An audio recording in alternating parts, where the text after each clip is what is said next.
Okay बच्चों, so going to start the chapter. हम लोग रियल गैसेस पढ़ रहे हैं।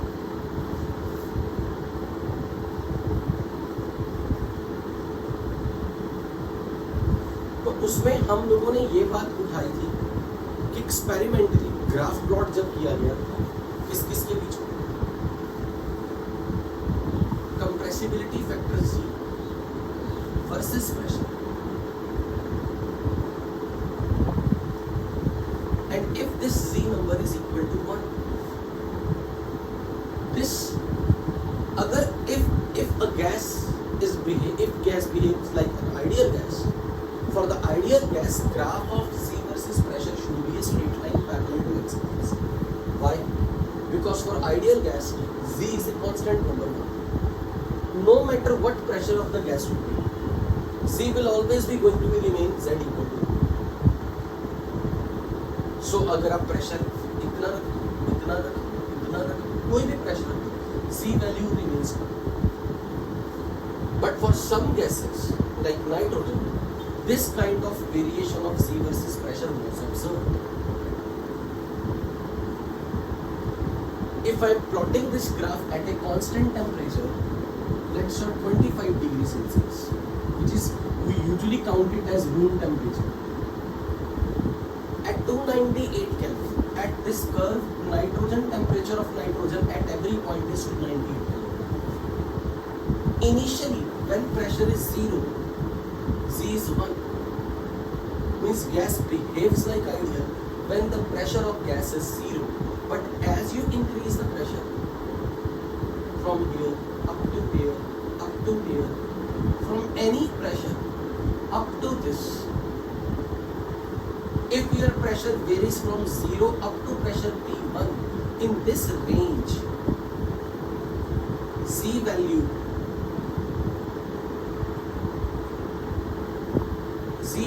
going to be remain less than 1.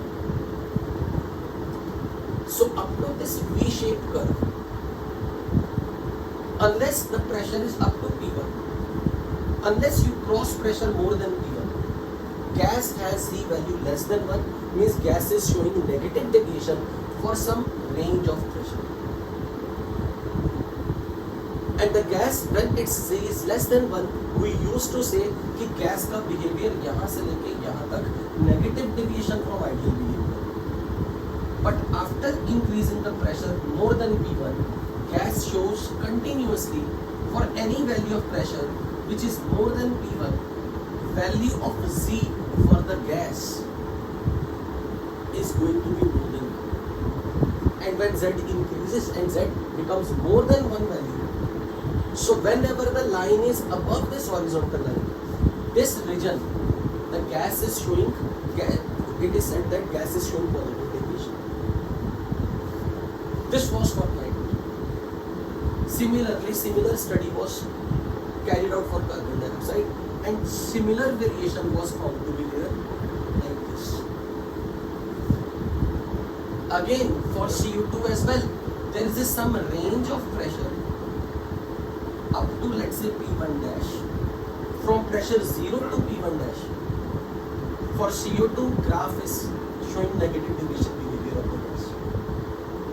आपको क्या ये समझ में लगी कि मैं इस रीजन को नेगेटिव डिवीजन क्यों बोल रहा हूँ? क्या आपको ये पता लगा कि नेगेटिव डिवीजन यहाँ से यहाँ क्यों को लगा रहे हैं?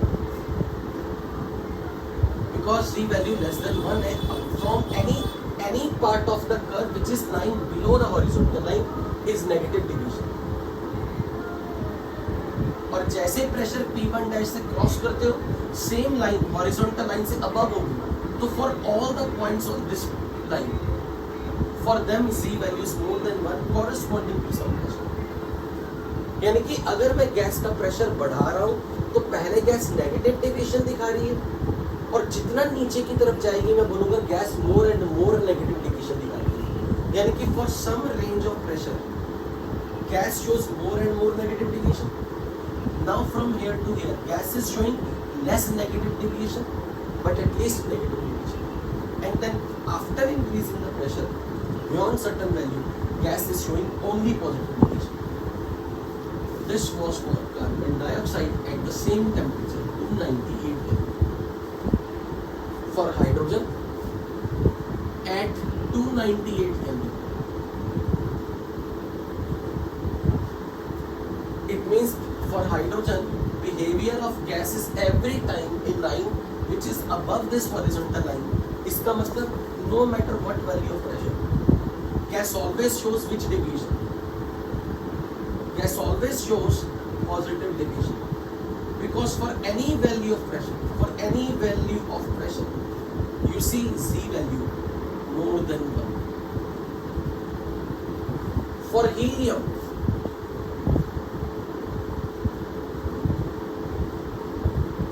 it is same like hydrogen.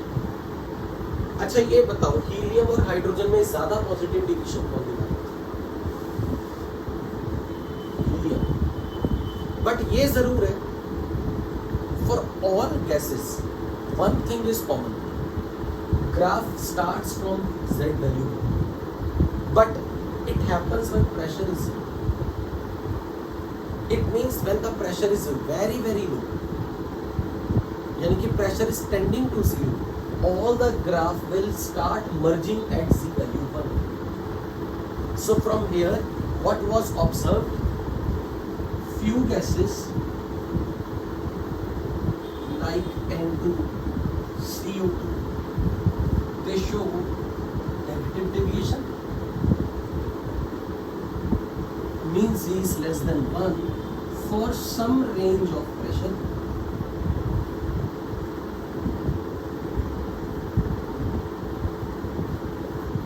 And beyond a certain value of pressure, gas shows positive deviation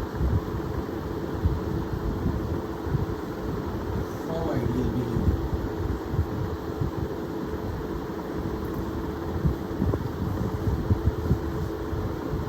For few gases like H2 and helium, as the pressure is increased,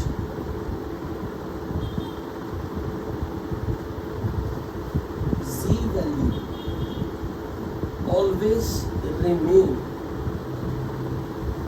more than 1, and gas shows throughout positive deviation, but at constant temperature. आप heading बनाओगे at constant temperature,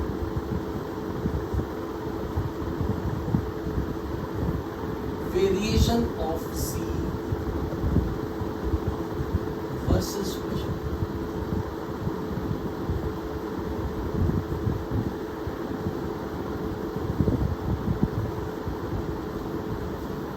Variation of Z versus pressure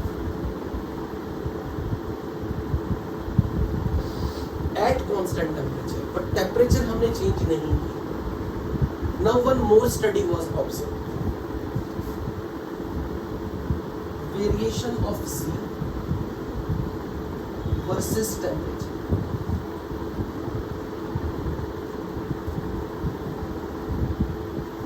अगर मैं यहाँ gas fix कर दूं, let us suppose I am talking of now only hydrogen.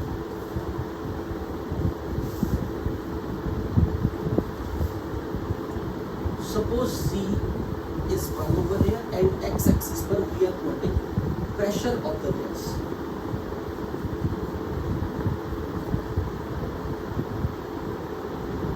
If the gas will behave ideally, we expect Z value should be equal to 1 at every value of pressure.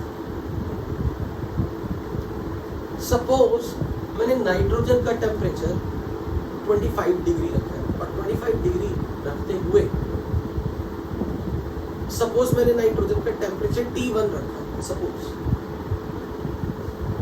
T1 temperature पे nitrogen के लिए ये graph ऐसा है eight T1 kelvin. Graph में मैं pressure change कर रहा हूँ, प्रेशर की वैल्यू देखो, प्रेशर की वैल्यू बताओगे बढ़ रही है घट रही है, यहाँ से यहाँ, यहाँ से यहाँ, यहाँ से यहाँ, यहाँ pressure is continuously being increased, but इस ग्राफ पर टेम्परेचर कांस्टेंट, टेम्परेचर नहीं चेंज। तो गैस ने from zero pressure up to some this pressure value P dash, gas ने नेगेटिव डेविएशन दिखाया। Beyond pressure P dash, gas ने positive deviation दिखाया।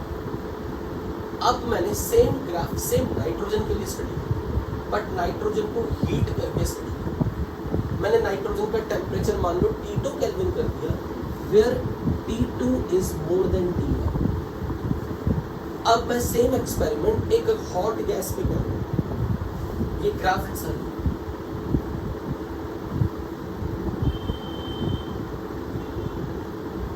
यहां से ये समझ में लगा कि गैस अभी भी नेगेटिव डेविएशन दिखा रही है, लेकिन अगर मैं यहां पर चेक करूं, ये लाइन का डिस्टेंस इस हॉरिजॉन्टल लाइन से, और अब ये डिस्टेंस हॉरिजॉन्टल लाइन से, और यहां से देखो ये डिस्टेंस हॉरिजॉन्टल लाइन से, और ये डिस्टेंस हॉरिजॉन्टल लाइन से। जो न्यू लाइन है मैंने प्लॉट की, उसका डिस्टेंस हॉरिजॉन्टल लाइन की तरफ से घट गया, बढ़ गया। अगर ये जो न्यू लाइन मैंने T2 टेम्परेचर पे ड्रॉ की, उसका डिस्टेंस हॉरिजॉन्टल लाइन से, ये जो पैरेलल लाइन घट गया ना, यहां से देखो घट गया। तो इसका मतलब क्या हुआ कि आपकी गैस आइडियल की तरफ अप्रोच कर रही, क्योंकि ये गैस आइडियल बिहेवियर के लिए लाइन है। ये लाइन हाँ बिल्कुल हॉट गैस थी, ये आइडियल गैस के लिए लाइन है। तो मैं ये बोल सकता हूँ मेरी गैस ने T2 टेम्परेचर पर आइडियल बिहेवियर से कम डेविएशन दिखाया। ये डेविएशन ज्यादा है या ये डेविएशन ज्यादा है? ये डेविएशन ज्यादा है या ये डेविएशन ज्यादा है? कौन सा डेविएशन कम है? डेविएशन का मतलब difference from ideal behaviour, T2 वाला कम है। अच्छा यहां से चेक करो, ये डेविएशन ज्यादा है या ये डेविएशन ज्यादा है? इसका मतलब कि टेम्परेचर को बढ़ाने से गैस का डेविएशन फ्रॉम आइडियल लाइन क्या हो रहा है? कम हो रहा है। मैंने टेम्परेचर और बढ़ाया, अब ये ग्राफ ऐसा है। बताओ इस लाइन में क्या फर्क लगा? अब बताओ, डेविएशन और कम हो गया, मींस टेम्परेचर बढ़ाने से गैस क्या कोशिश कर रही है? आइडियल की तरफ जा रही है, यानी कि गैस आइडियल बनने की कोशिश कर रही है। तो मेरी उम्मीदें जाके अच्छा, तो मैं टेम्परेचर बढ़ा के गैस को आइडियल बना सकता हूं। मैंने टेम्परेचर T4 कर दिया, ग्राफ ऐसा है, ये देखो क्या हो गया, ग्राफ ऐसा आ रहा है। What do you think? Ideal बन गई। I am very happy. For pressure मैं क्या कर रहा हूं, यहां से यहां तक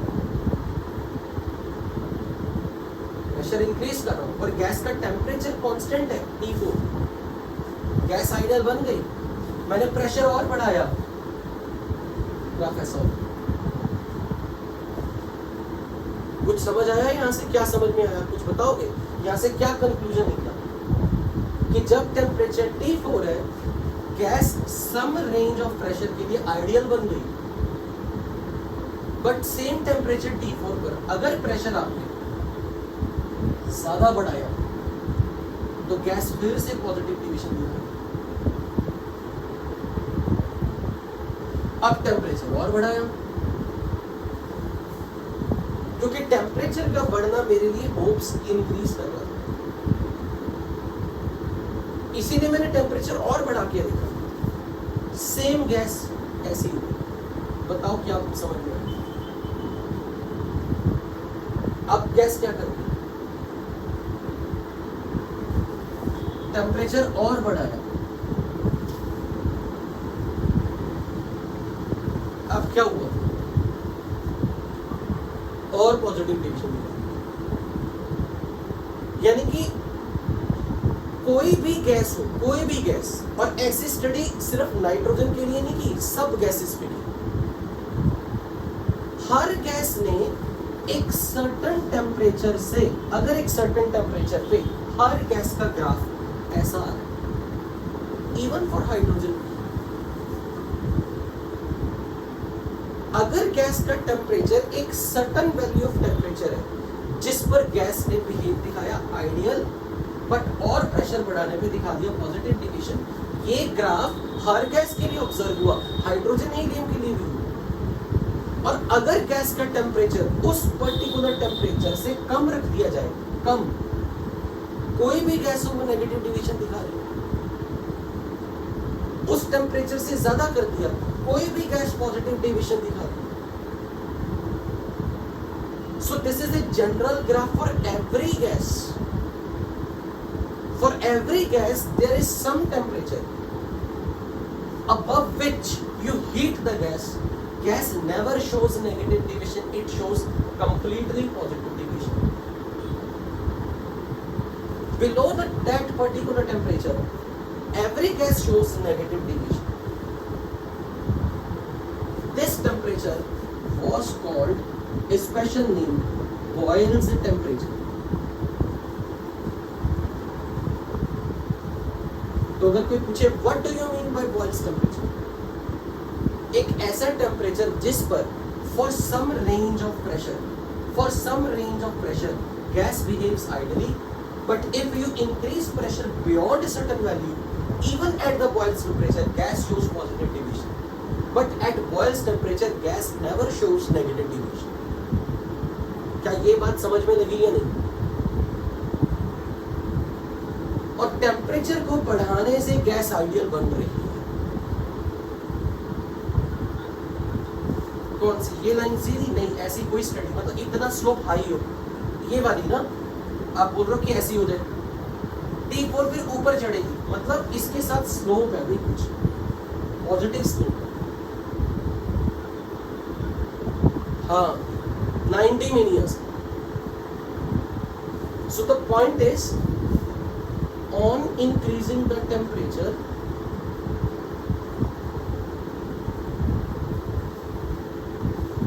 gas tends to behave ideal,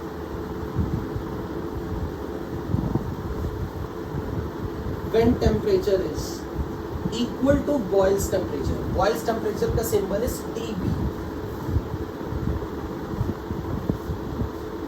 Initially, on increasing the pressure for some range,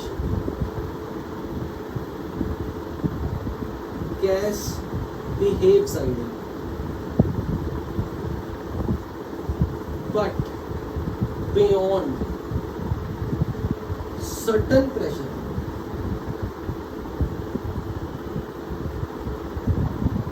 at Boyle's temperature, gas has Z greater than 1, यानी गैस फिर से पॉजिटिव डिविजन दिखा रही है।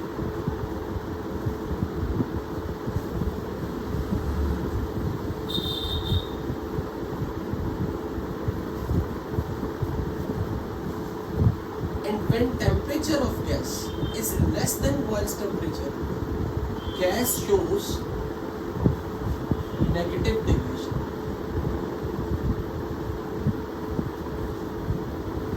मान लो मैंने आपके सामने ऐसा बोला, for a gas Boyle's temperature is let's say 2 degree Celsius. किसी गैस के लिए Boyle's temperature 2 डिग्री सेल्सियस है। तो अब मैंने आपसे ये पूछा, उस गैस के लिए Z is 1 over along this line and this is the pressure plotted on the x-axis. तो 2 डिग्री सेल्सियस पे क्या गैस के लिए ग्राफ ऐसा है?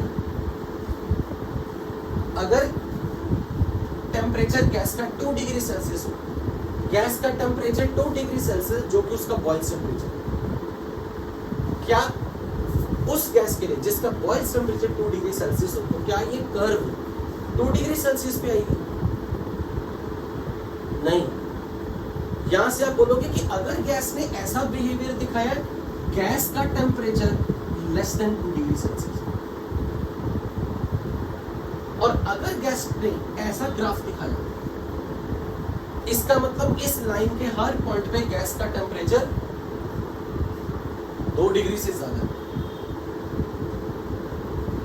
और अगर गैस ने ग्राफ ऐसा दिखा दिया, यानी कि gas some range of pressure तक आइडियल बन गई, तो डेफिनेटली ये टेम्परेचर 2 डिग्री सेल्सियस है।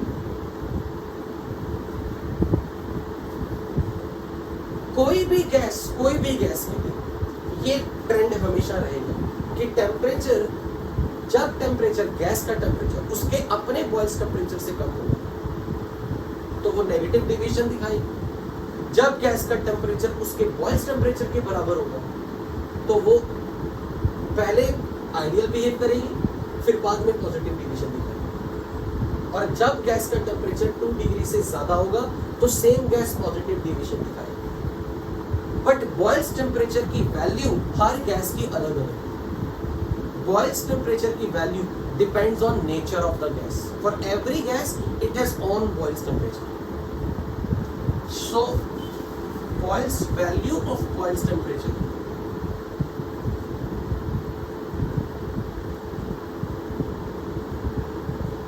Depends on nature of gas. For every gas, boils temperature has specific value.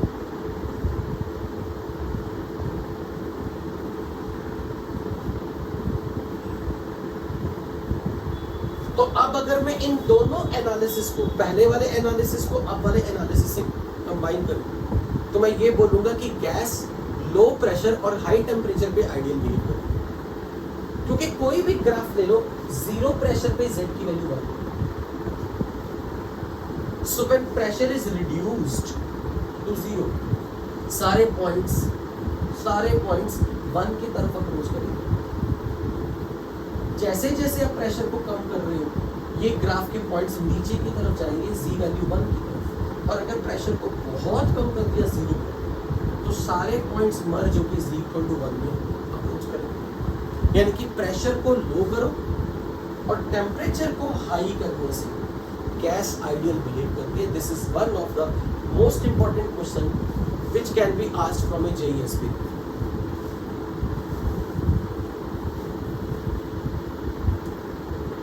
So a real gas behaves ideal on dash the pressure and on dash the temperature। क्या लिखो? on pressure को क्या कहते हैं? on decreasing the pressure and on increasing the temperature। This is favorite question for JEE।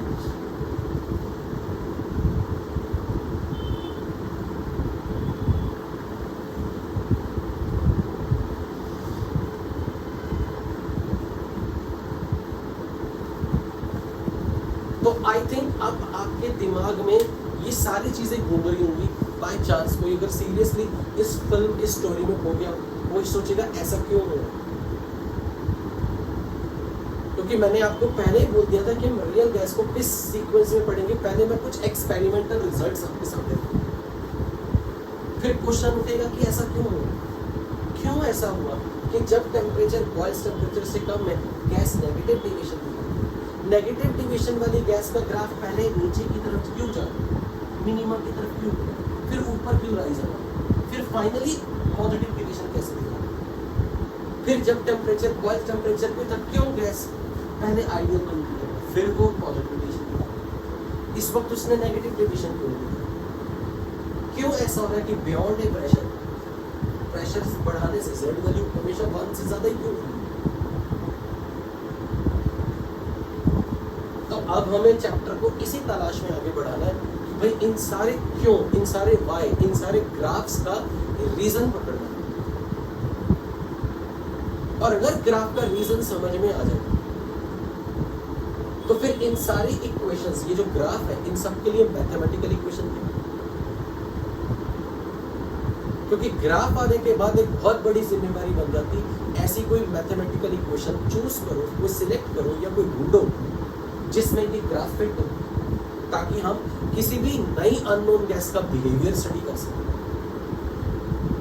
फिर real gas के लिए अगर पीवी एनआरटी वैलिड नहीं तो रियल गैस के लिए कौन सी इक्वेशन है? So now the question, now we will start with the next part of the same chapter with the topic why gas don't behave like that.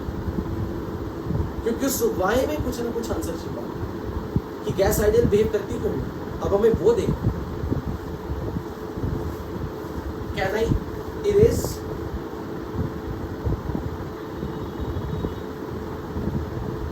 हमें ये पहचानना तो आ गया, कैसे पता लगता है डाटा देख के गैस पॉजिटिव डिविजन दिखा रही है या नेगेटिव डिविजन दिखा रही है, जिसके न्यूमेरिकल हमने लास्ट क्लास में लिखे थे। आपने ट्राई किए थे वो 2 पार्ट्स जो मैंने छोड़ दिए थे? किसी ने ट्राई नहीं किए होंगे, है ना?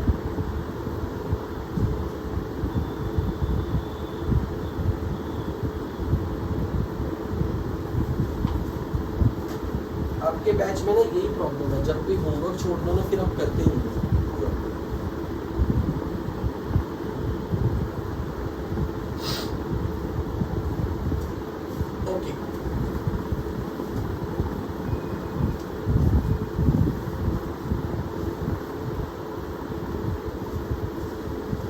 इतना ध्यान है, जो कॉम्प्रिहेंशन आपने कहा था मैंने उसके 2 क्वेश्चंस का सॉल्यूशन तो ग्रुप में पोस्ट कर दिया।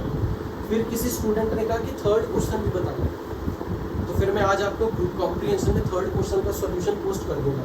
पर वो मेरी मेहनत मुझे लगता है वेस्ट जाती होगी। सॉल्यूशन तो मैंने पोस्ट कर दिए, देखे भी पता नहीं किसी ने होंगे या नहीं।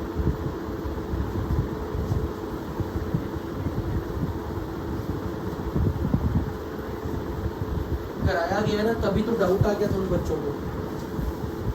लगभग तो कराया ही होता है। Good, very good. 3rd question हो गया था क्या उसमें ऑलरेडी किसी से? अच्छा 4, 5 हो गए थे, 3rd नहीं हुआ था। Very good. कौन कौन कौन बोल रहा है जिसका 3rd हो गया? Okay great, very good. हाँ हाँ हाँ, अच्छा अच्छा अच्छा, okay okay okay. Now the question is why gases do not behave ideally?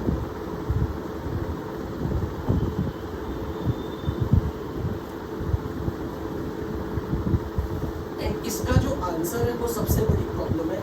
हमने काइनेटिक थ्योरी ऑफ गैसेस के 7 पॉइंट्स लिखे थे, जरा खोलो जरा। There were 7 पॉइंट्स, उनमें से 2 पॉइंट ऐसे हैं जो हमने गलत माने हुए, और ये मैं नहीं बोल रहा, एक साइंटिस्ट है जिसका नाम है वैन डर वाल्स। तो वैन डर वाल इज सेइंग कि आपने जो काइनेटिक थ्योरी ऑफ गैसेस में एक 2 पॉइंट्स आपने ऐसे रख लिए हुए जो एक सर्टेन कंडीशन पर ही वैलिड है, जनरली वो वैलिड ही नहीं होगी गैस। वो कौन से? पहला point, volume of the gas molecule, volume of the gas molecule is negligible with respect to volume of the container. क्या लिखी थी ऐसी assumption? This assumption made by kinetic theory of gases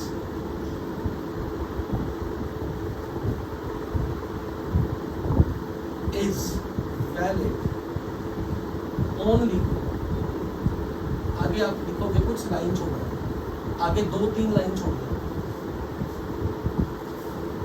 ये जो assumption है वैन डर वाल के according, इस पे उसने ऑब्जेक्शन लगा।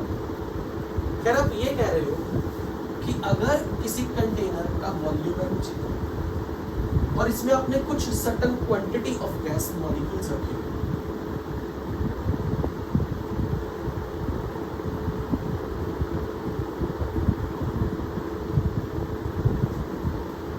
ये कह रहा है कि आपने ये मान लिया कि एक मॉलिक्यूल का या एक एटम का रेडियस है r और वॉल्यूम ऑफ एटम या molecule will be 4/3 pi r cube.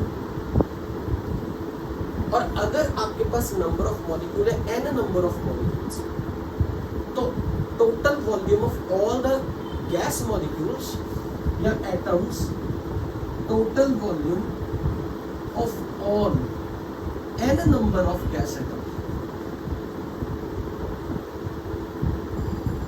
should be 4/3 pi r cube into n। और हमने ये माना कि this is much less than volume of container। और अगर मैं इस पूरे कंटेनर का वॉल्यूम V मान लूं, तो कह रहा है आपने ये जो assumption मानी है, कह रहा है ये हर बार वैलिड होगी। हमने क्या बोला था? हमने ऐसा बोला volume of container is equal to 4/3 pi r cube into n plus volume of empty space। ऐसे ही कहा था ना कि ये जितनी खाली जगह है, और अगर हर एटम का वॉल्यूम ऐड कर दूं तो पूरे कंटेनर का वॉल्यूम होना चाहिए volume of gas molecules plus empty space. ऐसा होना चाहिए ना मैथमेटिकली। और हमने ये कह दिया था कि दिस इज नेग्लिजिबल। और मैंने उस वक्त ये दावा दिया था, ये आर्गुमेंट दिया था कि एक एटम का रेडियस 10⁻⁻10 मीटर के करीब है, लगभग 1 एंगस्ट्रॉम। तो ये r क्यूब नंबर 10⁻30 है। तो अगर किसी भी नंबर को मैं इतने छोटे नंबर से मल्टीप्लाई कर दूं तो ये नंबर ऑलमोस्ट 0। मानते हो या नहीं? बोलो। हमने यही कह के ये पॉइंट लिखा था कि गैस मॉलिक्यूल का वॉल्यूम नेग्लिजिबल है एज कंपेयर टू कंटेनर का वॉल्यूम। यानी कि हम ये कह रहे थे कि अगर इसकी वैल्यू है v, तो ये नंबर की वैल्यू ऑलमोस्ट 0। इसलिए कंटेनर का वॉल्यूम एम्प्टी स्पेस के बराबर ही लेना चाहिए। इसलिए हमने गैस का volume full space which is provided the gas, मतलब किसी गैस को अगर आपने v वॉल्यूम ऑक्यूपाई करने को दिया तो हमने ये मान लिया कि गैस ने फुल स्पेस ऑक्यूपाई की। गैस फुल स्पेस ऑक्यूपाई तो करेगी, पर ये तभी हो सकता है जब गैस का अपना वॉल्यूम नेग्लिजिबल। जब भी हम PV-nRT लगाते हैं ना, PV-nRT, आप यहां पर V की वैल्यू क्या रखते हैं? कंटेनर का वॉल्यूम, राइट? क्यों? क्योंकि हम ये मानते हैं कि गैस पूरे कंटेनर के वॉल्यूम में कहीं भी घूम सकती है। एक्चुअल में ये वॉल्यूम कौन सा वॉल्यूम है? The volume which is available for movement of gas volume. अब मुझे एक बात बताओ, अगर मैं इस एजम्पशन की बात करूं, अगर गैस के एटम का वॉल्यूम नेग्लिजिबल है, यानी कि इसने नेग्लिजिबल वॉल्यूम ऑक्यूपाई किया, तो मुझे ये बताओ इस एक एटम के लिए कितना स्पेस घूमने के लिए अवेलेबल? अगर हर एटम का वॉल्यूम नेग्लिजिबल हो तो इसके लिए मूव करने के लिए कितना स्पेस अवेलेबल है? पूरा कंटेनर का। इसलिए हम यहाँ पर इस नंबर को एक्चुअल में इस नंबर इसके बराबर मानते हैं, क्योंकि जितनी एम्प्टी स्पेस होगी वहीं पे तो गैस मॉलिक्यूल घूम सकते हैं। यानी कि ये जो नंबर है, ये जो टर्म है, this is actually volume which is free और available for free movement of the gas molecule.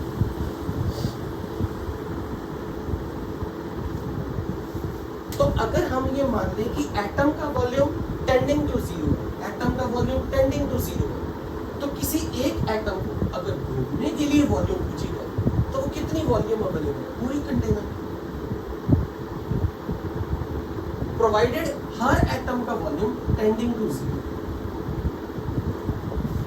इसलिए volume of empty space,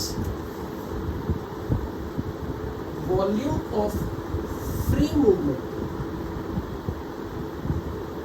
available, volume for the free movement available for the gas should be equal to volume of container minus 4/3 pi r cube into 10। ऐसा होना चाहिए। अब मैं इस number को क्या लिख रहा हूं, volume of gas n number of gas atom. ऐसा लिख दो तो कुछ गलत तो नहीं ना होगा इस नंबर को? बोलो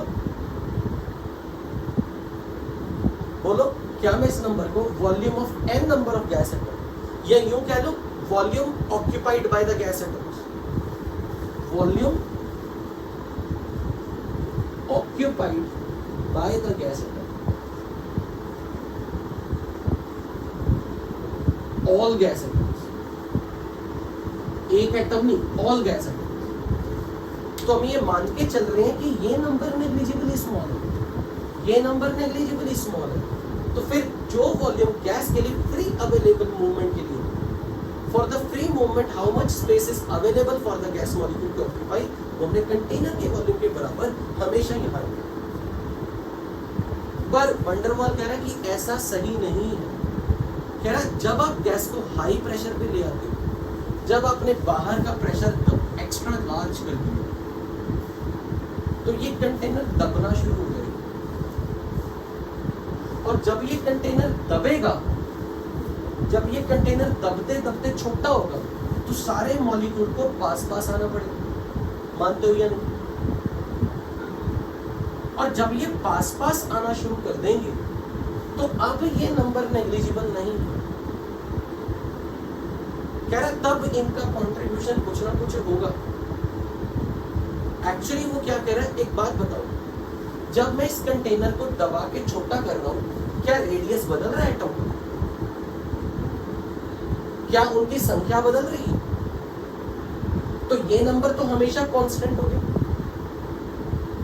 मान लो ये नंबर बहुत छोटा है, 0.001 मान लीजिए, और ये नंबर बहुत बड़ा है, 10 लीटर। ठीक है, मुझे अब ये बताओ 10 के सामने ये नंबर नेग्लिजिबल है या नहीं?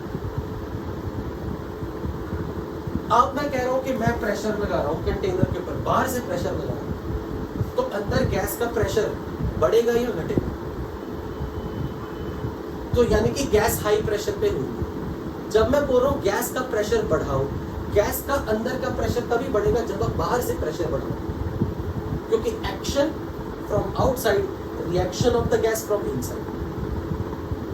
तो जब आप कंटेनर को छोटा करते जाओगे, छोटा करते जाओगे, छोटा करते करते करते अगर ये 0.001 लीटर था, मैंने इसे छोटा करके 2 लीटर पे लिया, फिर 1 लीटर पे लिया, फिर 0.5 लीटर पे लिया। अब मुझे बताओ ये नंबर इसके सामने नेग्लिजिबल होगा या नहीं? जैसे जैसे मैं इसे छोटा करता जाऊँ, मान लो मैंने इसे और छोटा करके 0.1 लीटर लिया, फिर 0.01 लीटर लिया, जब मैं 0.01 लीटर तक पहुंचूंगा तब ये नंबर तो नेग्लिजिबल नहीं है। यानी कि वो ये कह रहा है कि जब आप गैस के ऊपर प्रेशर बढ़ा रहे हो ना बाहर से, तो गैस को भी अपना प्रेशर बढ़ाना पड़ेगा,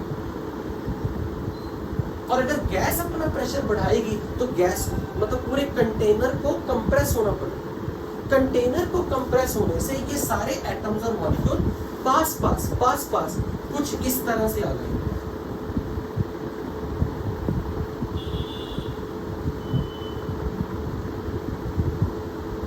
मुझे ये बताओ एटम का साइज जो मैंने ड्रॉ करके दिखाया, यहां से बड़ा दिख रहा है, छोटा दिख रहा है? पर आपको पता कि एटम का रेडियस तो चेंज ही नहीं होगा। आपको ये छोटे छोटे एटम बड़े दिखने शुरू हो जाएंगे जब आप कंटेनर छोटा करोगे। पता क्यों? ये वही सिचुएशन है। मुझे एक बात बताओ, मैं अगर एक टेनिस की बॉल को, मान लो मेरे पास टेनिस की 5 बॉल्स हैं, उनको पूरे स्पेस में फेंक दिया, उनको मैंने बोल दिया पूरा स्पेस ऑक्यूपाई करना। वो 5 टेनिस की बॉल आपको छोटी दिखेंगी या बड़ी? और अगर मैं उन सबको कैच करके एक थैली में पैक कर दूं, एक छोटे सी थैली में, अब वही टेनिस बॉल आपको अपने ओरिजिनल साइज की दिखेगी।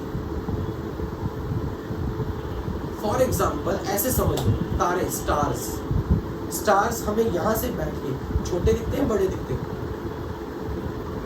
क्योंकि हमने उनको पूरा आसमान का स्पेस दिया वो ऑक्यूपाई करने, कि ऑक्यूपाई लार्ज वॉल्यूम। अगर मैं खुद उन तारों को उठा के पैक करके जमीन की तरफ लाना शुरू कर दूं, अर्थ की तरफ लाना शुरू कर दूं, यानी कि उनका वॉल्यूम को मैंने घटा के सीमित करके एक छोटी जगह पे रखना हो, तो वही स्टार मुझे छोटा दिखेगा या हैवी बॉडी दिखेगा?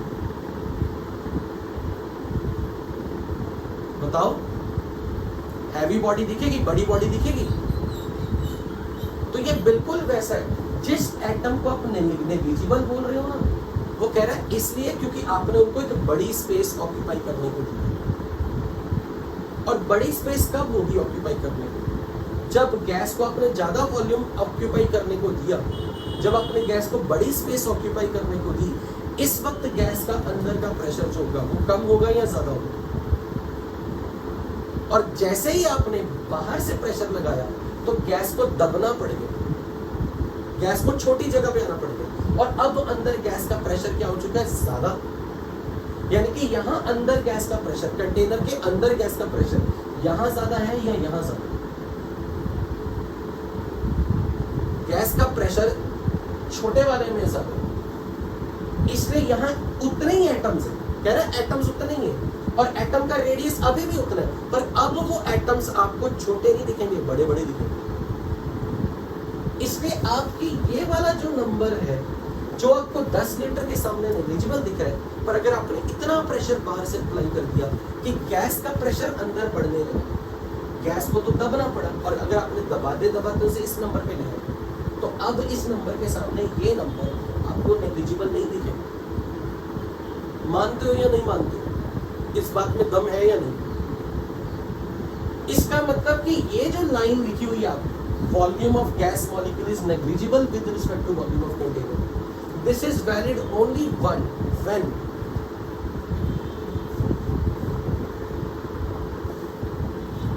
कब होगा वॉल्यूम ऑफ कंटेनर लार्ज?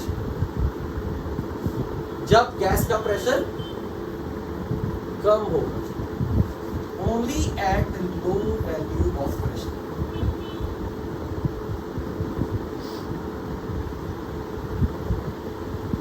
कह रहा इसीलिए जब तक हमारी गैस इस स्टेटमेंट को मान रही है, हम उस गैस को आइडियल बोलेंगे। इसीलिए सारे ग्राफ, कह रहे कोई भी ग्राफ ले लो, सब जीरो प्रेशर की तरफ आते हो तो उनके लिए Z बनेगा, क्योंकि जब Z1 होगा तब गैस आइडियल है ना। तो कह रहा ये जो प्रेशर लो कर रहे हो ना, गैस का प्रेशर यहां से लेके यहां तक घटाते जा रहे हो, हर ग्राफ टेंडिंग टू Z1 पे जा रहा है। कह रहा लो प्रेशर पर ही ये स्टेटमेंट वैलिड है, और जैसे आपने प्रेशर बढ़ाए, हाई प्रेशर किया, डिविएशन आना शुरू। इस लाइन से आप जा रहे हैं। कह रहा अगर आप इस लाइन में देखो तो ये दिख रहा है, प्रेशर जब तक लो है डिविएशन कम है, प्रेशर और ज्यादा किया डिविएशन और बढ़ गया। मतलब मैं ये कहना चाह रहा हूं, जिस गैस ने पॉजिटिव डिविएशन दिखाया, इसके लिए इन 3 पॉइंट में सबसे कम डिविएशन कहां? अगर मैं पॉइंट नंबर 1 2 3 कर दूं तो गैस नियरली आइडियल कहां है? 1 पे या 2 पे या 3? 1 पे। और 1 पर प्रेशर क्या है, और 2 3 पर प्रेशर का कंपैरिजन करो, P1 P2 P3, यानी कि प्रेशर को P3 से P1 तक लेके आऊं तो ही गैस नियरली आइडियल की तरफ पहुंच रही है। और अगर मैं P1 से ऑलमोस्ट यहां पर 0 की तरफ अप्रोच करवा दूं, अब ये वैल्यू Z की वैल्यू बहुत क्लोज है ना 1 के,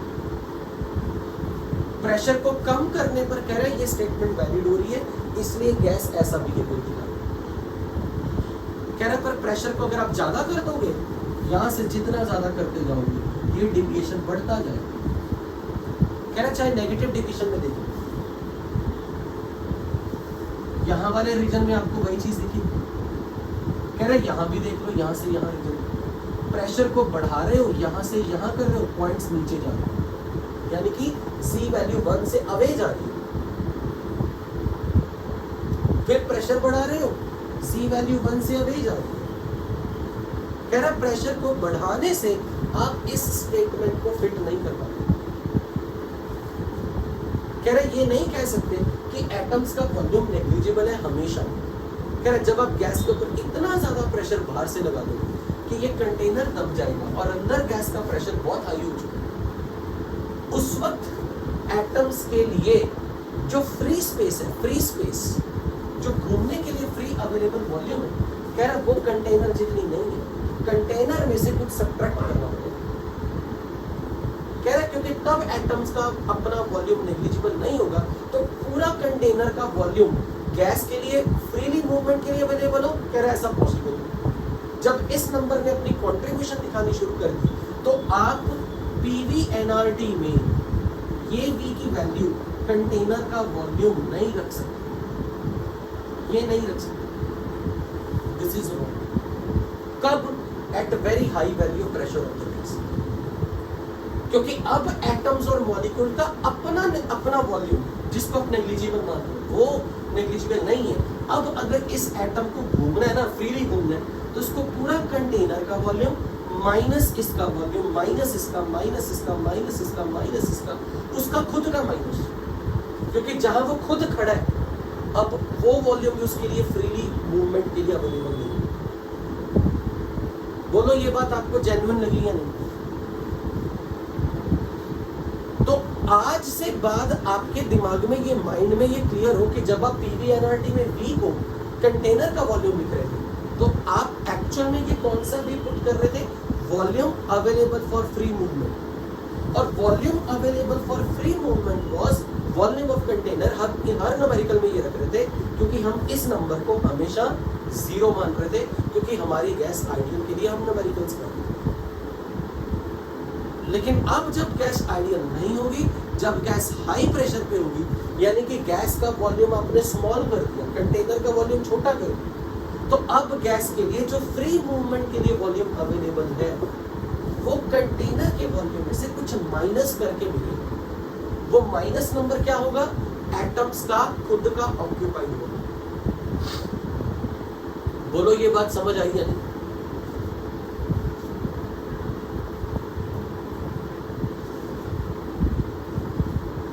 ये तो रखनी चाहिए। हाँ, वॉल्यूम ऑफ एम्प्टी स्पेस होनी चाहिए, तब ये वैलिड है। पर क्वेश्चन ये कि वो कह रहा है कि गैस के लिए जब भी आप वॉल्यूम, अगर कोई आपसे पूछे ना what is the volume of gas, तो कह रहा है volume of gas is always, it should be volume which is available for free movement of gas, that should be equal to container का volume minus the volume which is not available for the free movement. यही हुआ ना, इतना volume free movement के लिए available नहीं होगा जितना इसने खुद ऑक्यूपाई किया, जितना इसने खुद ऑक्यूपाई किया, जितना इसने खुद ऑक्यूपाई किया। तो पूरे कंटेनर की जो एम्प्टी स्पेस है वो तो कंटेनर का volume minus volume of every atoms add कर दो, उतना नंबर सब्ट्रैक्ट करो। वो तो समझ आई है नहीं मेरी ये बात? तो हम ये लिख लेते और ये एजम्पशन कि volume of gas molecule is negligible, यानी कि ये नंबर नेग्लिजिबल है इसके मुकाबले, this number is negligible to with respect to this. This is only valid when pressure is.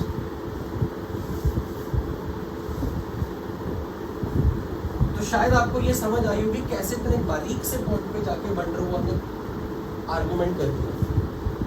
So here we are going to write it as at high pressure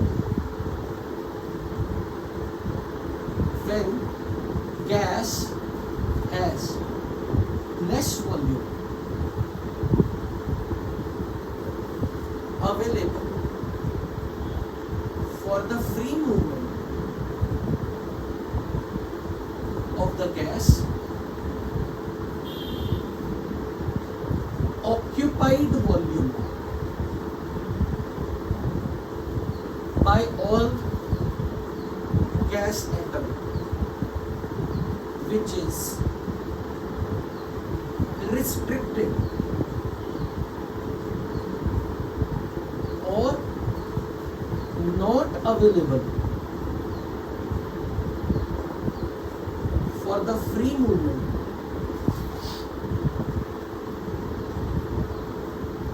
is significant. बच्चों पहले ये line पढ़ के बताओ, आपको इसका meaning पता लगा?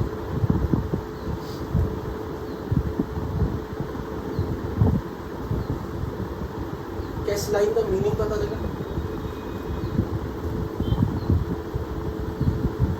At high pressure, when gas has less volume available for free movement, occupied volume by the all gas atom, which is restricted, which is not freely available for the, which is not available for free movement of gases, significant. यानी कि volume available for the free movement is equal to, अच्छा ये लिखा ही हुआ है, ये दोबारा लिखो, is equal to volume of container minus volume occupied by the gas atom.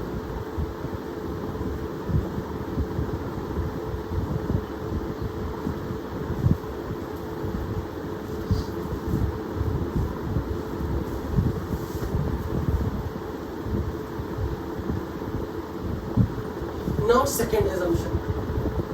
उसने दो assumption पे वंडरवॉल ने अटैक किया.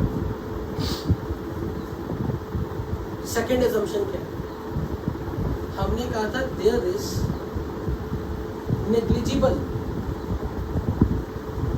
attraction और negligible interaction among the gas molecule.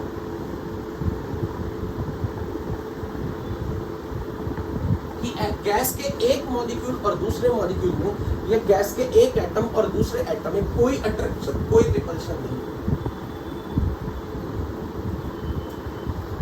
इस पे भी सवाल खड़ा कर दिया मैंने. कह रहे ऐसा भी नहीं है. ये भी सिर्फ तब वैलिड है जब एटम्स और मॉलिक्यूल एक दूसरे से बहुत दूर दूर है. अब मुझे ये बताओ, एटम्स और मॉलिक्यूल के बीच की डिस्टेंस बढ़ानी हो तो उनके बीच का एम्प्टी स्पेस बढ़ जाएगा. अगर एटम्स के बीच का डिस्टेंस बढ़ाना हो तो उनके बीच का एम्प्टी स्पेस बढ़ जाएगा. अब उस एम्प्टी स्पेस को ज्यादा कैसे करें? पूरे कंटेनर को एक्सपैंड कर दें या कंटेनर को कंप्रेस कर दें? और अगर आपने कंटेनर एक्सपैंड कर दिया तो गैस का खुद का प्रेशर उस कंटेनर के अंदर घट जाएगा, बढ़ जाएगा? घट जाएगा. क्योंकि जब आप कंटेनर बड़ा करते जाओगे, सेम गैस के लिए वॉल्यूम बढ़ाते जाओगे, गैस का प्रेशर घटता जाएगा एट द सेम टेम्परेचर.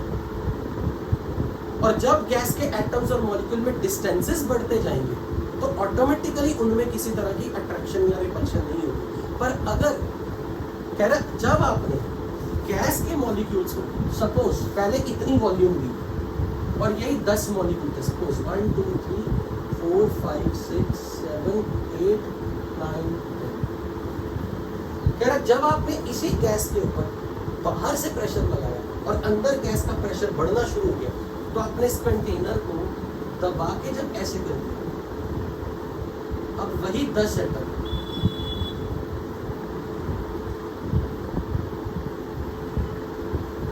कह रहा है इन्हीं को बिल्कुल वैसे फील होगा जैसे इंसानों को फील होता है ना, खुले स्पेस में 10 लोगों को छोड़ दो और अब वही इंसान छोटी स्पेस में आ जाए तो शायद किसी से पहले हेलो हाई भी नहीं कर रहे थे पर अब दूर से बोल रहे हैं ऐसा कह रहे, यानी कि इसका इंटरेक्शन से कुछ होगा.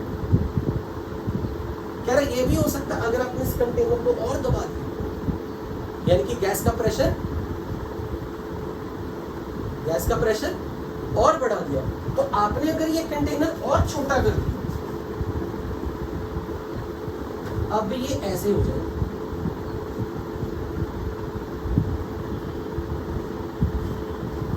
कह रहे एटम का साइज नहीं बदल रहा, एटम यहां भी उतना ही है जितना एटम यहां है, पर हमें वो दिख कैसे रहे थे। पर जब एटम इतनी पास पास आएंगे ना तो शायद उनको घुटन का महसूस होगी कि हमें इतनी कम जगह दे दी है। गैस की तो टेंडेंसी फैलने की, एक्सपेंड करने की। कह रहे जब आप गैस के एटम को इतना पास पास लाओगे ना, अब उनके बीच किसी ना किसी तरह की अट्रैक्शन या रिपल्शन भी पैदा होगी। कह रहा उनको जब अपने स्पेस कम दे दी तो उनको हो सकता है ऐसा लगे भीड़ इकट्ठा होगी, यहाँ भीड़ का एहसास नहीं, शायद यहाँ भी भीड़ का एहसास ना हो, पर यह पता लग जाए कि हमारे आसपास कोई नहीं। पर कह रहे यहाँ उनको उनका दम घुटेगा, क्योंकि गैस की नेचुरल टेंडेंसी एक्सपैंड करने की। और अगर आप गैस के सारे एटम्स को एक छोटी सी जगह में पैक कर दो, कह रहा अब उनके बीच कोई ना कोई, क्योंकि गैस मॉलिक्यूल तो हमेशा they are always in the state of motion. तो कह रहा जब गैस के मॉलिक्यूल एक दूसरे के साथ इन द स्टेट ऑफ मोशन होंगे तो यहाँ चांसेस कम है कि उनके बीच में कुछ ना कुछ कोलिजन है, पर यहाँ चांसेस बहुत ज्यादा कि वो आपस में टकराएंगे। कह रहा यहाँ उनके बीच में, मतलब ऐसा नहीं है कि यहाँ गैस के मॉलिक्यूल में कोलिजन्स नहीं हो रहे होंगे, पर यहाँ शायद नंबर ऑफ कोलिजन्स पर सेकंड बहुत ज्यादा हो रहे हैं। मानते हो या नहीं ये बात जो मैंने अभी स्टेटमेंट बोली? गैस के मॉलिक्यूल्स के बीच में कोलिजन तो अभी भी है, पर यहाँ गैस के मॉलिक्यूल्स में नंबर ऑफ कोलिजन्स पर सेकंड बहुत ज्यादा हो चुके हैं। कह रहा इसलिए ज्यादा समय के लिए गैस के मॉलिक्यूल को एक दूसरे के कांटेक्ट में आना पड़ेगा। कह रहा ऐसे समझ लो, यहाँ पर एक सेकंड में एक मॉलिक्यूल दूसरे मॉलिक्यूल के कांटेक्ट में एक सेकंड में सपोज एक बार दो बार टक्कर हुआ, पर कह रहा जब आप यहाँ ले आए तो एक सेकंड में वही दो मॉलिक्यूल में टक्कर हो रही, 1 2 3 4 5 6। कह रहा जब इतनी सारी टक्करें हो रही है ना, ये ना एक दूसरे का सर फाड़ दे। कह रहा यानी कि उस समय इनके बीच में जब ज्यादा कांटेक्ट हो रहे हैं, नंबर ऑफ टाइम्स कांटेक्ट ज्यादा हो रहे हैं, तो उस समय इनके बीच में कुछ ना कुछ अट्रैक्शन रिपल्शन डेफिनेटली है। बोलो ये बात में दम लगा या नहीं? पहले ये रियलाइज करो कि क्या आपको ये बात समझ में लगी? मैंने यहाँ पे नंबर ऑफ कोलिजन्स पर सेकंड यहाँ कम बोले और यहाँ नंबर ऑफ कोलिजन्स पर सेकंड ज्यादा बोले। ये समझ में लगा कि क्यों? सो कह रहा कि इस कंडीशन में एटम्स और मॉलिक्यूल के बीच में कोई अट्रैक्शन रिपल्शन नहीं है। कह रहा ऐसा होने के चांसेस ना हो, पर यहाँ फिर भी पॉसिबल है। पर ऐसा होने के लिए आपने गैस को अवेलेबल वॉल्यूम कितना दे दिया स्पेस घूमने के लिए? ज्यादा या कम? गैस को घूमने के।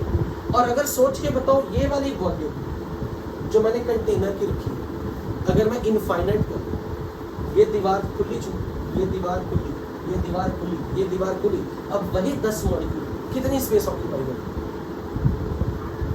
तब उनके बीच में अट्रैक्शन रिपल्शन क्या लगेगा?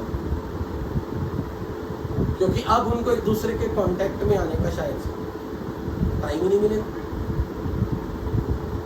राइट? पर उस समय गैस का प्रेशर कितना हो जाएगा? जब मैंने ये सारी दीवारें खोली, गैस को खुला छोड़, गैस का प्रेशर टेंडिंग टू 0 या 0, इसीलिए तो Z1 हो रहा है 0 प्रेशर, क्योंकि उस समय ये एजम्पशन फिट बैठ रही है, ये एजम्पशन फिट बैठ रही है। कह रहे जैसे ही आपने गैस के ऊपर प्रेशर लगाते हो ना, गैस अपने इन दोनों एजम्पशंस को फॉलो करना बंद कर देती है और आपकी गैस आइडियल ही नहीं रहती, क्योंकि गैस आइडियल तब तक है जब तक वो इन दोनों एजम्पशन को फॉलो नहीं करे। जिस समय उसने ये दो एजम्पशन फॉलो करनी बंद कर दी, गैस आइडियल रही।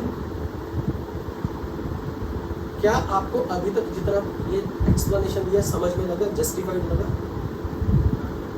सो there is negligible interaction among the gas molecules is valid only when, क्या लिखो, pressure of the gas is, क्या लिखो, pressure of the gas is very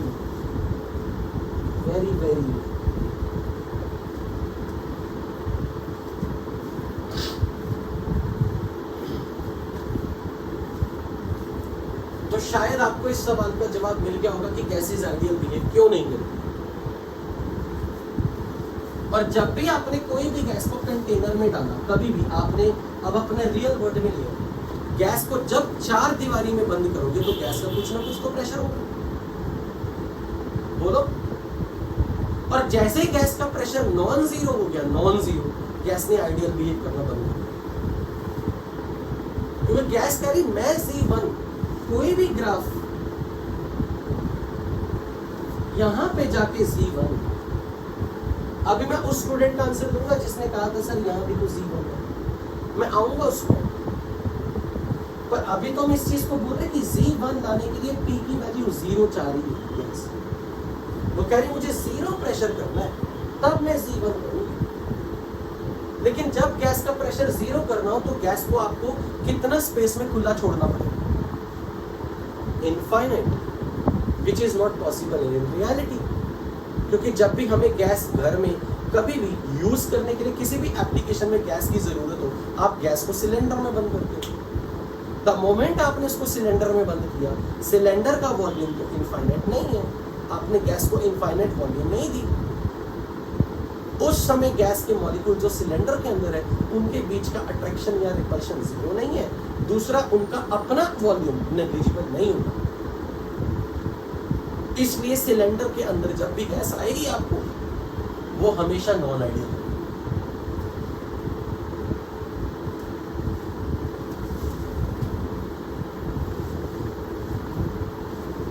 अब वंडरवॉल पर, जब वंडरवॉल ने ये चीजें सब कर दी एक्सप्लेन कि क्यों गैस आइडियल बिहेव नहीं करती, तो वंडरवॉल ने बहुत ही सही से एक इक्वेशन डिजाइन की जो रियल गैस बिहेवियर को तो एक्सप्लेन कर रही है, पर वो इन सारे ग्राफ का एक्सप्लेनेशन देती थी जो अभी हमने पढ़ा। So now we are going to study with equation of the real gas, मैं यूं कह लूं van der Waals equation.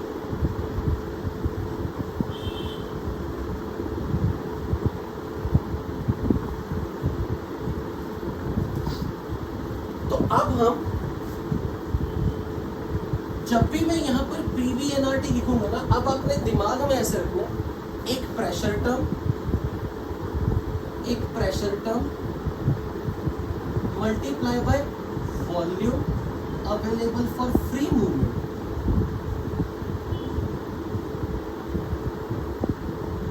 Should be equal to NRT। Ideally ये होना चाहिए, एक प्रेशर टर्म होनी चाहिए और एक volume available for the free movement of gas, इन दोनों का प्रोडक्ट NRT के बराबर होना चाहिए। अब वंडरवॉल ने जब इन दोनों पॉइंट्स पे अटैक किया तो उसने अब इस टर्म में भी करेक्शन की, इस टर्म में भी करेक्शन की। कह रहा है ये नंबर जिसको P मान रहा हूं मैं, ये P नहीं है। मतलब जो प्रेशर आप कंटेनर में रिकॉर्ड कर रहे हो, मतलब अगर मैंने एक सिलेंडर लिया, एक सिलेंडर है, यहां गैस भरी हुई है,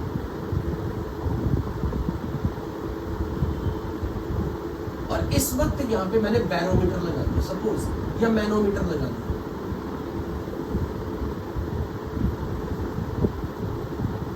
और आपने गैस का कुछ प्रेशर रिकॉर्ड कर दिया इस हाइट से।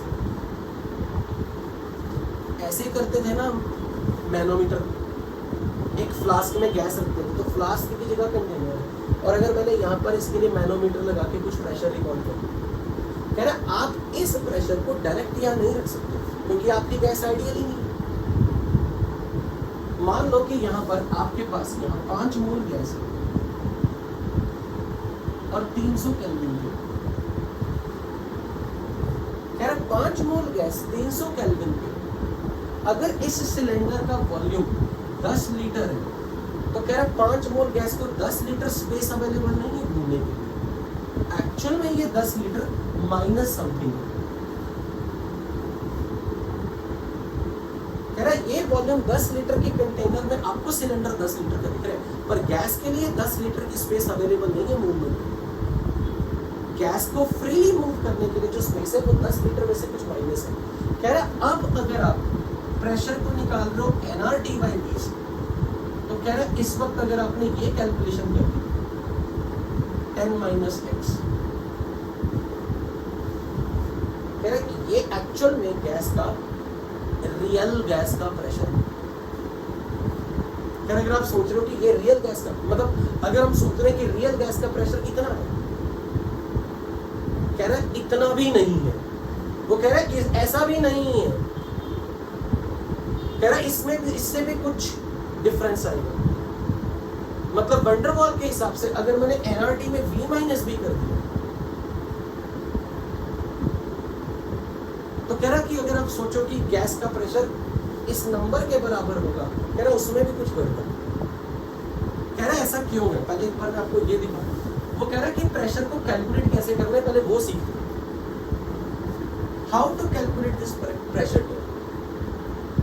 व्हाट वंडर वॉल प्रपोज्ड, वो ये कह रहे हैं कि मान लो जब आपने यहां पर गैस के एटम्स को एक चार दीवारी में बंद रखा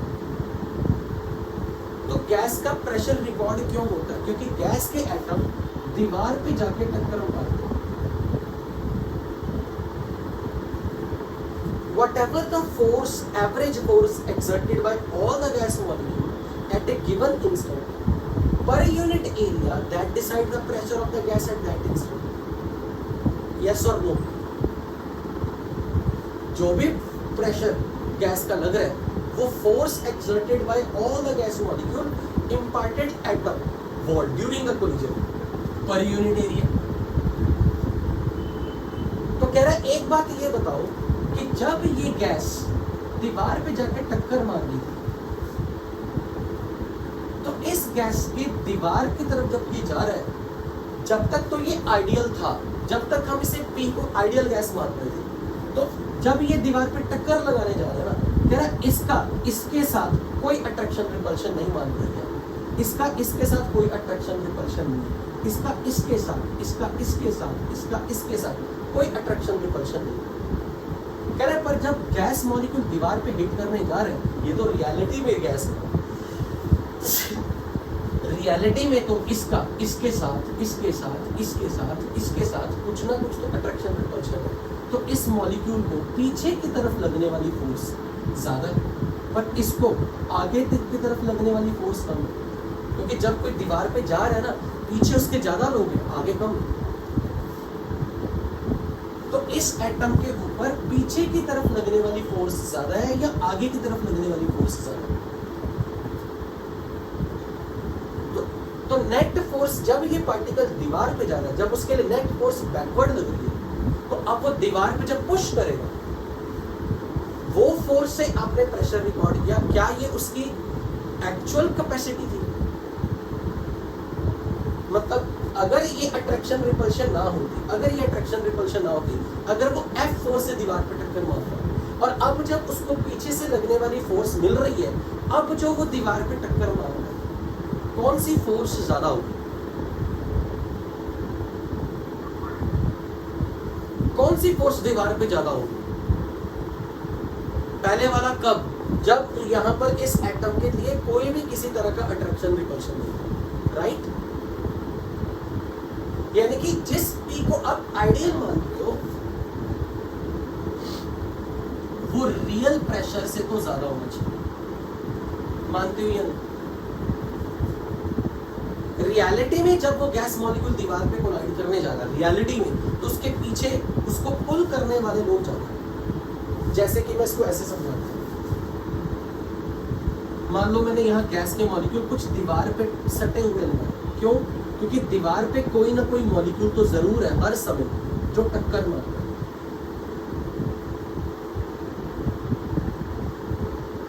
अब ये जो बीच में गैस मॉलिक्यूल जो इस वक्त दीवार पे फोर्स लगा रहा है ना, उसको पीछे की तरफ तो कोई फोर्स नहीं, तो जब इसने दीवार पे पुश किया, अगर ये लोग ना उसे पीछे की तरफ पुल करते तब ये प्रेशर था आइडियल गैस। और जब ये दीवार पे अब टक्कर मार रहा है पर इसको पीछे से कुछ ना कुछ अट्रैक्टिव फोर्स मिल रही है, तो अब जो रियल गैस का प्रेशर होगा वो आइडियल से कम होगा या ज्यादा होगा? तो ये बात सही है ना? तो तो वो ये कह रहा है कि रियलिटी में जो गैस का प्रेशर है ना, रियलिटी में उसके आइडियल बिहेवियर से लगने वाले प्रेशर से कम है। तो इसलिए आइडियल प्रेशर में कुछ ऐड करोगे तो ये नंबर के बराबर है, सॉरी रियल वाले प्रेशर में कुछ ऐड करोगे तो वो आइडियल प्रेशर के बराबर है। यानी कि वो ये कह रहा है कि P ideal minus P real is some difference in the pressure, और ये डिफरेंस इन द प्रेशर अगर रियल प्रेशर में ऐड करो तो वो एक्चुअल में ट्रू प्रेशर है। बोलो यस और नो, यस और नो। अब ये जो डिफरेंस इन प्रेशर है, ये जो प्रेशर है, प्रेशर में से माइनस प्रेशर करो तो जो डिफरेंस इन प्रेशर है इसके यूनिट्स क्या होंगे बताओगे? अगर ये 5 ATM ये 2 ATM तो इसके यूनिट्स क्या होंगे? ATM, तो इसके यूनिट्स तो एटमॉस्फेयर वाले ही होंगे। कह रहा है अब ये नंबर किस पे डिपेंड कर रहा है? कह रहा है ये नंबर डीपी नंबर ये दो चीजों पे डिपेंड कर रहा है। कह रहा है कौन कौन से? कह रहा है एक बात ये देखो, अगर आपने गैस के 5 मोल 5 into एवोगैड्रो मोल, तो कह रहा है पहले तो ये प्रेशर दीवार पे कितना लगेगा इस बात पे डिपेंड करता है कि 1 सेकंड पर कितने मॉलिक्यूल दीवार तक पहुंचेंगे। जितने ज्यादा मॉलिक्यूल दीवार पे पहुंचेंगे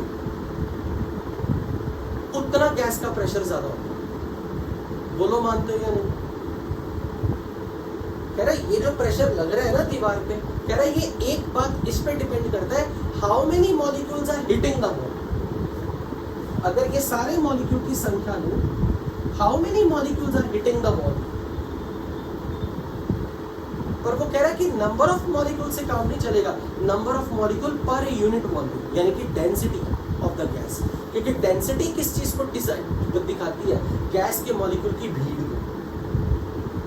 जब हम डेंसिटी डिफाइन करते हैं हम ये कहते हैं ना पर यूनिट वॉल्यूम कितने लोग हैं।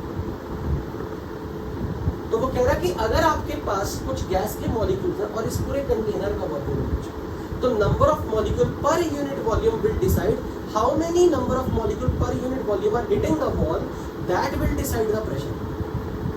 यानी कि this number is proportional to n/v number of molecule per unit volume या number of moles per unit volume. But this is counting those molecules या that part of the gas molecule which is hitting the wall per second per unit area।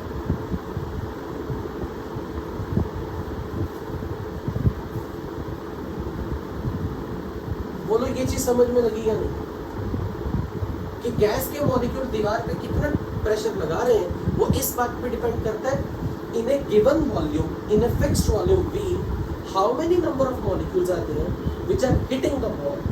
और in a fixed volume जब आप बोल रहे हो तो आपको number of moles per unit volume यानी कि आप डेंसिटी की बातें करें कि अंदर गैस के मॉलिक्यूल की भीड़ कितनी है। yes or no? larger the population, larger the density of gas molecule, more will be the number of molecules hitting the walls। In fact मैं पर सेकंड बाय डिफॉल्ट लगा रहा हूँ, पर मैं प्रेशर माप रहा हूँ तो प्रेशर के लिए मुझे पर सेकंड टर्म नहीं होनी चाहिए क्योंकि मैं प्रेशर के यूनिट पे पर सेकंड थोड़ा ना देख रहा हूँ। पर साथ में ये भी देखो जब ये मॉलिक्यूल दीवार पे टकराने जा रहे हैं इसको कितने लोग पीछे से पुल कर रहे हैं इस पे भी तो डिपेंड करेगा प्रेशर। दीवार पे ये बंदा प्रेशर कितना लगाएगा ये अकेला इनकी संख्या डिसाइड नहीं करेगी जो दीवार तक पहुंच रहे हैं। ये भी बेटर करेगा कि इस जो दीवार पे जा रहे हैं उसको पीछे खींचने वाले कितने लोग हैं, और पीछे खींचने वाले जो लोग हैं वो भी डेंसिटी पे डिपेंड करते हैं कितनी पॉपुलेशन है गैस की। ज्यादा डेंसिटी कर दोगे तो किसी पार्टिकल को जो दीवार पे जाएगा उसको ज्यादा लोग पुल करेंगे पीछे से। यानी कि this also depend on n/v again, but this is counting number of molecules in a given volume pulling gas molecules hitting the wall। बच्चों ये बात समझ में लगी या नहीं? How many number of molecules hitting the wall per unit volume? इनकी population, और जो दीवार पे टकरा रहा है उसको पीछे से पुल करने वाले मॉलिक्यूल कितने हैं, उनकी भी पॉपुलेशन कह रहे हैं मैटर करती है। बोलो ये बात में आपको दम लगा या नहीं?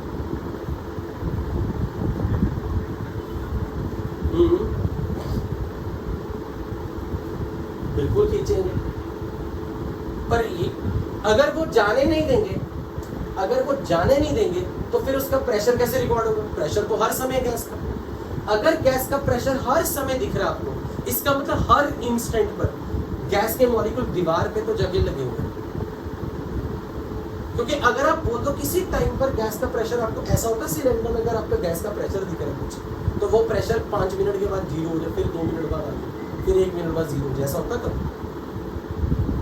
इसका मतलब दीवार पे तो हर समय कोई ना कोई टक्कर है।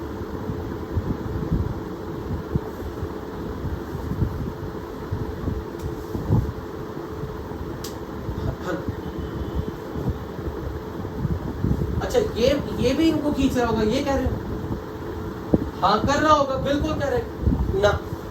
नहीं, पॉइंट ये आ रहा है कि जब ये इस पे फोर्स लगा रहा है, ये इस पे फोर्स लगा रहा है, इनकी आपस की जो फोर्स ऑफ अट्रैक्शन है वो जितनी भी है, पर हम ये देख रहे हैं कि जब ये दीवार पे जाके प्रेशर लगा रहा है नेट, क्योंकि इनकी पॉपुलेशन पीछे की तरफ ज्यादा है, तो ओवरऑल इफेक्ट ऑफ फोर्स क्या है? उसको आगे की तरफ पुश करने वाला या पीछे की तरफ ले जाने वाला?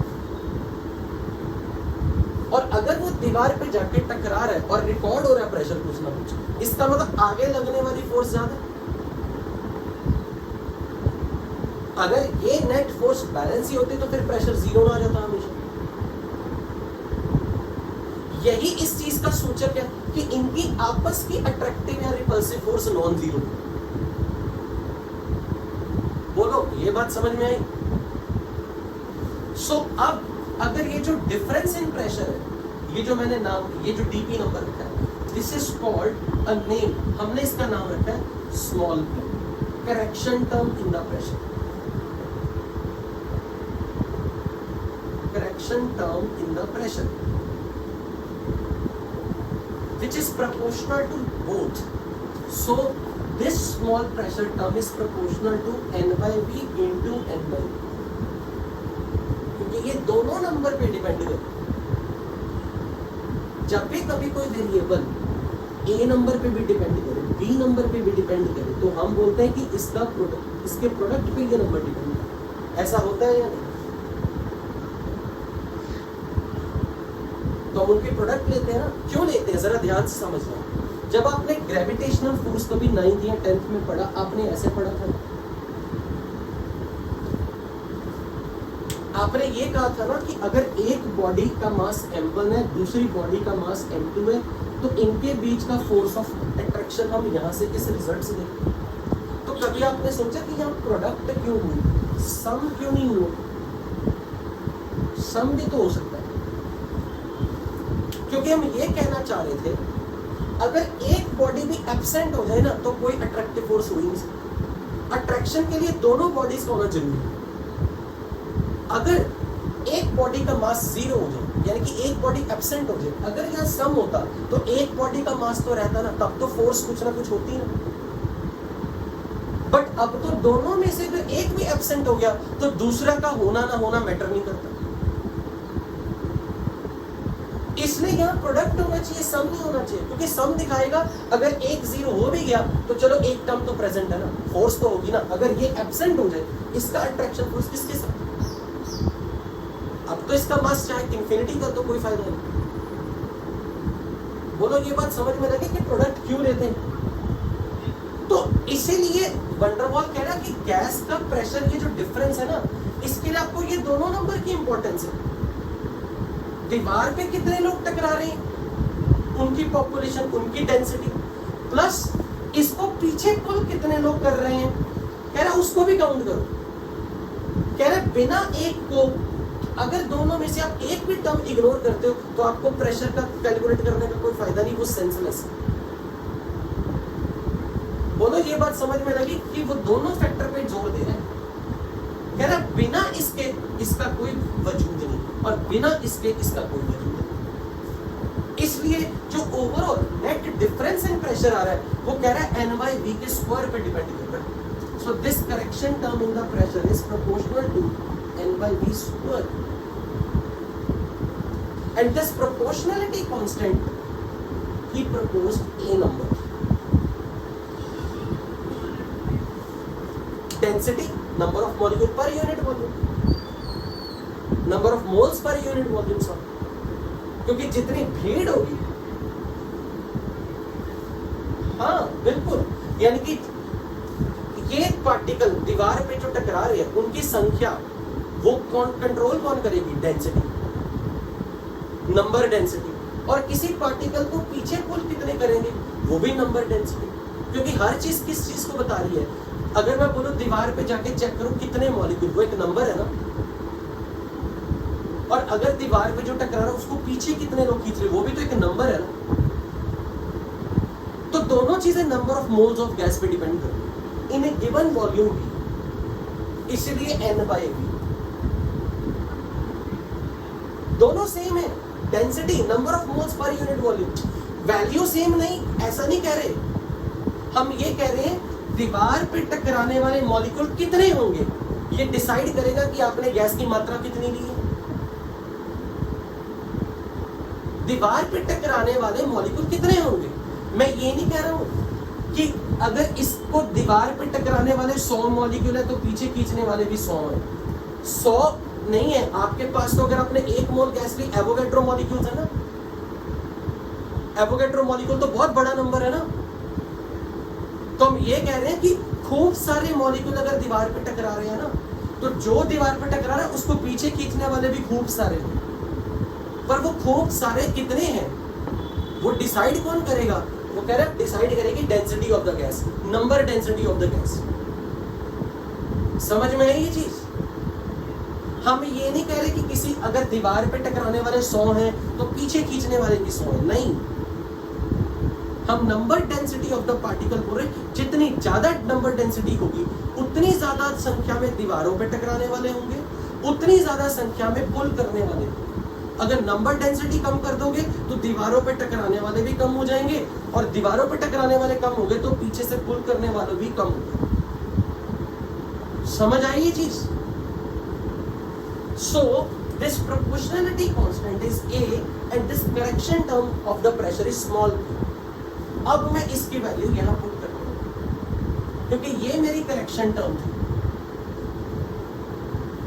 तो अब इस करेक्शन टर्म की वैल्यू अगर मैं पुट कर दूं in this equation, put in बम, तो ये क्या बनेगा? P ideal is P real plus AN square by V square। ये correction term I for the pressure. This is the correction term for the pressure.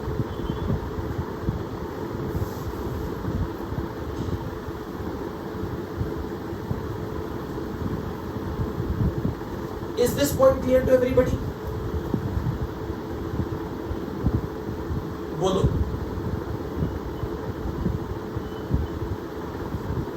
अगर यहां पर आपसे क्वेश्चन पूछा जाता what are the units of pressure, what are the units of A? Van der Waals constant. A is called Van der Waals constant.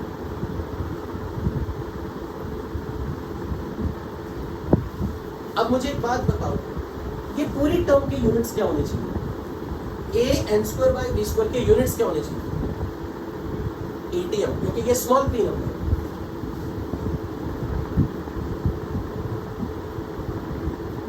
इसे number of molecules की बजाय number of moles लिखें, क्योंकि हम क्वांटिटी ऑफ गैस को standard units मोल लेते हैं। कभी भी गैस की मात्रा बतानी है तो ऐसे यूनिट्स नंबर ऑफ मॉलिक्यूल या मास ऑफ गैस नहीं होता, quantity is represented by number of moles, ऐसे units. So an square by v square के यूनिट्स एटमॉस्फेयर है, तो A के यूनिट्स बताओ क्या है? वॉल्यूम के यूनिट्स लीटर, मोल्स के मोल्स, तो A के यूनिट्स क्या बनेंगे? ATM लीटर स्क्वायर पर मोल स्क्वायर। इसके यूनिट्स मोल्स, इसके यूनिट्स लीटर, तो moles square by litre square, और ये ATM, तो ATM इंटू लीटर स्क्वायर पर mole square is the units of A। ये एक इंपॉर्टेंट क्वेश्चन है। अच्छा एक बात बताओ, ये ए नंबर अगर ज्यादा मतलब अगर ये टर्म बड़ी करनी तो अगर मैंने गिवन क्वांटिटी ऑफ वॉल्यूम ले लिया, वॉल्यूम फिक्स कर दिया और 4 मोल गैस ले लिया, तो मेरा एन भी फिक्स हो गया, वी भी फिक्स हो गया। अगर मुझे ये टर्म बड़ी करनी है तो ए नंबर बड़ा करना होगा। अगर मैंने 4 मोल गैस ले ली फिक्स 5 लीटर के कंटेनर, तो अगर मुझे ये पूरा नंबर फाइंड करना हो तो जो ए नंबर है जितना ज्यादा होगा, जिस गैस के लिए ए ज्यादा होगा उसके लिए a n square by B square term ज्यादा होगी। बोलो तो अगर कोई पूछे कि ये पार्टिकल इसको पुल कर रहा है पीछे की तरफ, ऐसा तभी होगा ना जब ये इसको अट्रैक्ट कर रहा हो। अगर ये इसे पुल कर रहा है अपनी तरफ, ये इसे पीछे की तरफ खींच रहा है, ये ऐसा तभी होगा जब इसके साथ अट्रैक्टिव फोर्स ज्यादा हो। तो A is actually a parameter which determine how much attractive forces exist in a gas molecule। किसी गैस मॉलिक्यूल में जितनी अट्रैक्टिव फोर्स ज्यादा होगी उतना ये इसे पुल करेगा अपनी तरफ, और जितना ये इसे पुल करेगा उतना ये नंबर बढ़ेगा, क्योंकि ये डिफरेंस बढ़ेगा उतना ये नंबर छोटा होता जाएगा। समझ रहे हो या नहीं? Larger the value of A, more will be this term, and if this number is more, it means this number is very small.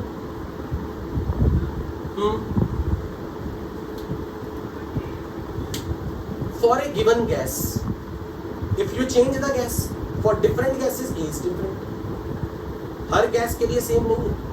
Nitrogen के लिए A फिक्स है, O2 के लिए फिक्स है, H2 के लिए फिक्स है, हीलियम के लिए फिक्स है। So A depend on nature of the gas. For different gas, A is different. For the gas for which A will be more, it means attractive force between the gas molecule is high. तो उस वक्त ये gas जब दीवार पे push करती है तो रियल वाला प्रेशर आइडियल से बहुत ज्यादा छोटा होगा, ये नंबर ज्यादा छोटा होगा। जिस गैस के लिए A की वैल्यू स्मॉल होगी, यानी कि attractive forces are very negligible, उस केस में ये नंबर की वैल्यू ऑलमोस्ट इसके बराबर होगी, उस वक्त ये नंबर खत्म हो रहा होगा। मानते हो या नहीं? सो A depends on nature of the gas and it determines attractive force among the gas molecule। बोलो ये बात समझ में लगी या नहीं? क्योंकि जब मैं दीवार पे जा रहा हूं, मुझे जितने लोग पीछे खींच रहे होंगे वो डिपेंड कर रहा है कि यहाँ अट्रैक्टिव फोर्स कितनी मिलेगी, और अट्रैक्टिव फोर्स जितनी मिलेगी उतना मैं दीवार पे अपना एक्चुअल स्टेमिना जितना प्रेशर नहीं ला पाऊंगा, मेरा रियलिटी वाला प्रेशर मेरी आइडियल वैल्यू से, मेरे आइडियल पोटेंशियल से, ट्रू पोटेंशियल से मेरा रियल पोटेंशियल उतना ज्यादा कम होगा, यानी कि ये डिफरेंस बढ़ेगा, यानी कि ए का बढ़ेगा ए के बढ़ने से। क्योंकि ये नंबर अगर a n square by B square है तो more the value of a, more will be difference in the pressure of ideal gas versus real gas. बोलो ये बात सबको समझ लगी है या नहीं? किसी को कोई क्रॉस क्वेश्चन करना हो मेरे साथ? यस और नो? ओके, अब हम चल रहे, अगर ए ज्यादा तो इसका दीवार पे लगने वाला प्रेशर कम हो जाएगा। अब ये नंबर छोटा हो गया, जितना ये नंबर छोटा होगा ये डिफरेंस, क्योंकि ये ज्यादा होगा, क्योंकि a n square by b square क्या बता रहा है? DP, difference in pressure.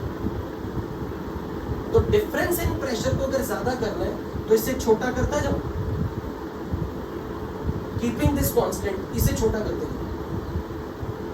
और ये छोटा कब होगा? जब दीवार पे मैं टकराऊं और पीछे पुल करने वाले ज्यादा हो, और पीछे पुल करने वाले ज्यादा तभी होंगे जब अट्रैक्टिव टेंडेंसी हो गैस के मॉलिक्यूल्स के बीच में, अट्रैक्टिव नेचर। अगर कोई अट्रैक्शन ना हो यानी कि ये मॉलिक्यूल जब दीवार पे टकराएगा, इसको पीछे से लगने वाली कोई अट्रैक्टिव फोर्स नहीं है, यानी कि ए टर्म जीरो, तो उस वक्त ये वैल्यू अगर जीरो हो गई तो पी रियल, रियलिटी में गैस का प्रेशर, क्योंकि जब अट्रैक्टिव फोर्स होते ही नहीं है तो गैस सच में आइडियल बिहेव करती है। Is that point clear to you? Okay, तो अब मुझे ये बताओ, अगर मुझे यहां पर ये जो मैं PV/nRT लिख रहा था, अब मैं यहां लिखूंगा P ideal plus AN square by V square is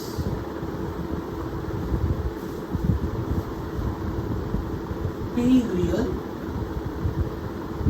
plus AN square by V square। मुझे ये प्रेशर की जगह पे रखना चाहिए वंडर वॉल के हिसाब से।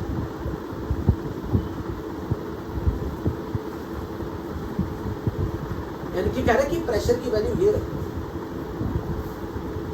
अब वॉल्यूम टर्म पे चल रहा है, correction term for the volume.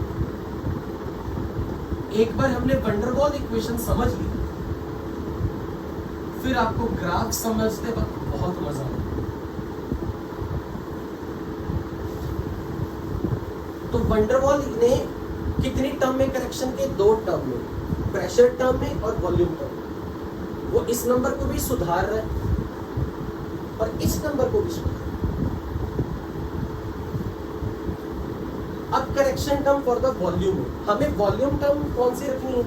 What ever the volume is available freely for the movement of gas, हमें वो वॉल्यूम याद रखना। भूल जाओ आप कंटेनर का वॉल्यूम, फॉरगेट अबाउट दैट, वो तो आइडियल में। अब वो कह रहे वी नीड दिस वॉल्यूम, यहां में कौन सा वॉल्यूम पुट करना चाहिए? Volume available for free movement of the gas.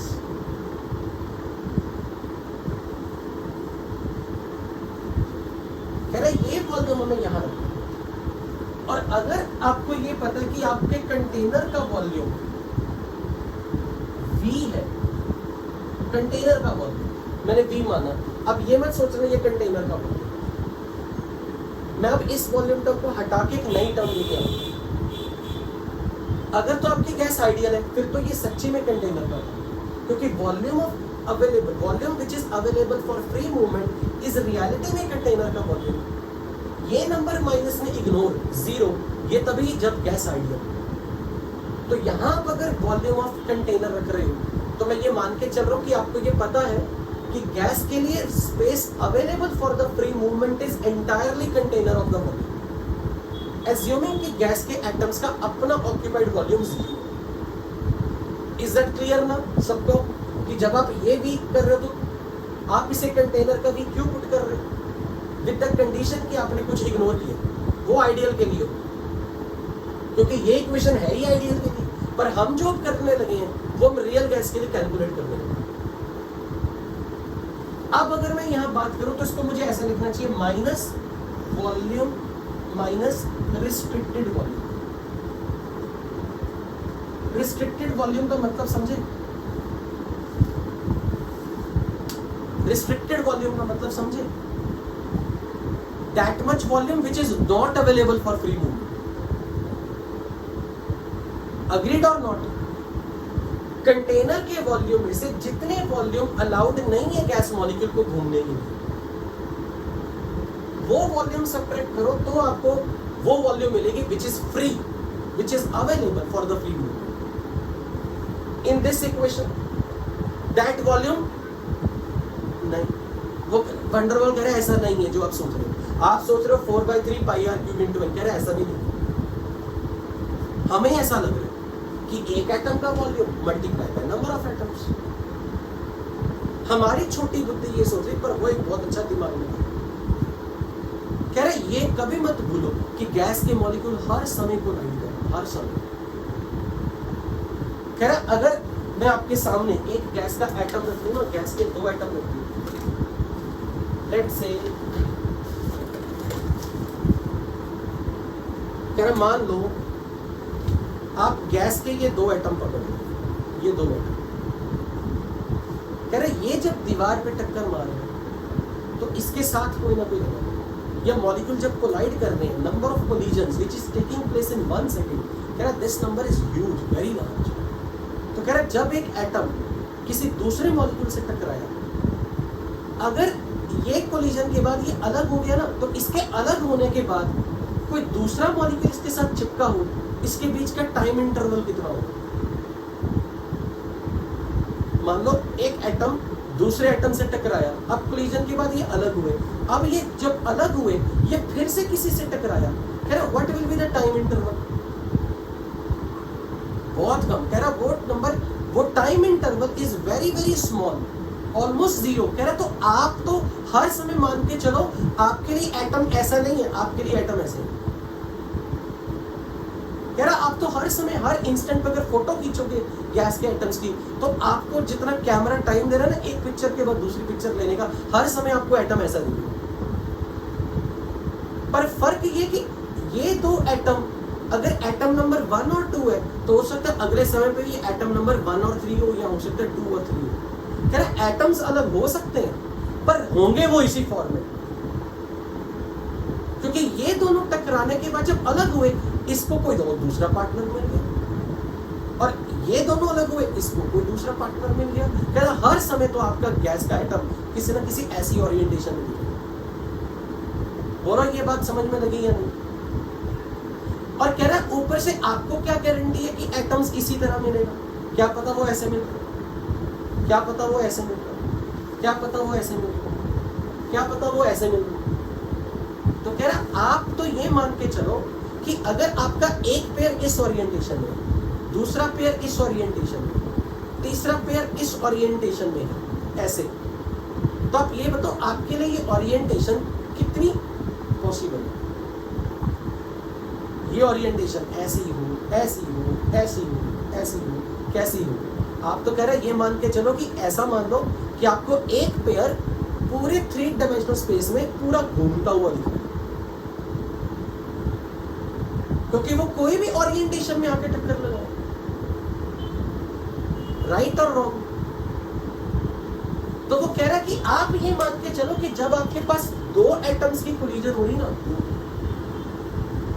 तो वो कोई भी ओरिएंटेशन ले सकती है। तो आप ये पूरा वॉल्यूम पूरा एक स्फीयर मान के चलो, ये उतना स्फीयर है विच इज रिस्ट्रिक्टेड, क्योंकि इसमें कोई तीसरा एटम आ नहीं सकता उससे। अगर आप एक पेयर के लिए देखना चाहते हो कि कितनी वॉल्यूम रिस्ट्रिक्टेड है, व्हेन यू आर सेइंग कि 2 एटम ऐसे आए, क्या पता वो ऐसे आए, क्या पता वो ऐसे आए, तो आप ये मान के चलो कि दो एटम ने मिलके एक 3 डायमेंशनल स्पेस में लाइक एक पूरा मुट्ठी भर के, मैंने इनको पूरे अपनी मुट्ठी में बंद किया हुआ है, फिर 3 डायमेंशनल स्पेस में पूरा घुमा दो, एक पूरा स्फीयर बनेगा with all random orientations like this.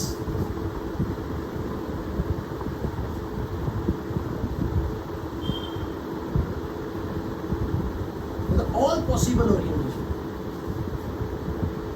कह रहे एक पेयर ने आपको एक पूरा वॉल्यूम ऐसा जनरेट करके दिया, ये वॉल्यूम है जो उन्होंने ऑक्यूपाई की हुई। मैं आपको एग्जांपल देता हूँ, कितनी शानदार एग्जांपल मैं आपको समझाने लगा। मुझे एक बात बताओ, ये मेरा हाथ ऐसे है, मेरे हाथ की 5 उंगलियों ने इतना वॉल्यूम ऑक्यूपाई किया? अगर मैं हाथ को जोर से घुमाऊं, अब बताओ मेरे हाथ ने कितना वॉल्यूम ऑक्यूपाई किया? यहां से लेके यहां तक पूरा, या अभी भी 5 उंगलियों के बीच में गैप था? क्या मैं ये एम्प्टी स्पेस फ्री छोड़ रहा हूं जब मैं ऐसे घूम रहा हूं? तो कह रहे यही हालत हो रही है गैस के एटम्स की। कह रहे पंखे को देखो, पंखे के जब पर घूमते हैं तो वो कितनी वॉल्यूम ऑक्यूपाई करते हैं? जब पंखा पूरा घूमता है, क्या वो 3 परों जितना वॉल्यूम ऑक्यूपाई कर रहा है? क्या उस वक्त पंखे के 3 परों का अपना अपना वॉल्यूम ऐड करके उसका पूरा वॉल्यूम मिलेगा?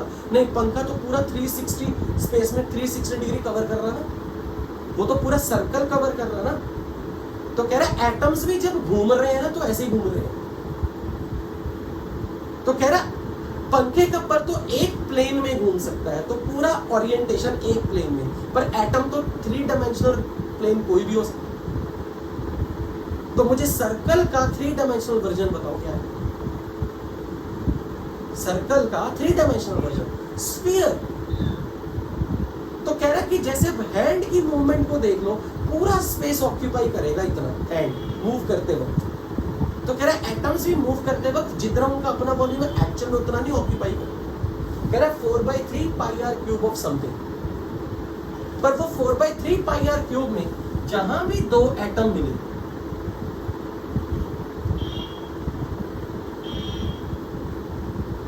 कह रहा है इतनी वॉल्यूम है।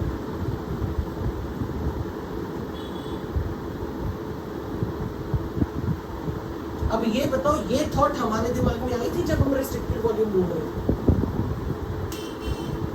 हम तो अपना दिमाग क्या लगा रहे थे, बस एटम का volume 4/3 pi are cube into N. क्या आपने सोचा moving body occupies more than its actual volume? और मूविंग बॉडी में भी क्या हमने सोचा उनकी collisions? So the point is, कह रहा कि ये जो टोटल वॉल्यूम है ना, ये restricted, because every time a gas atom is in contact with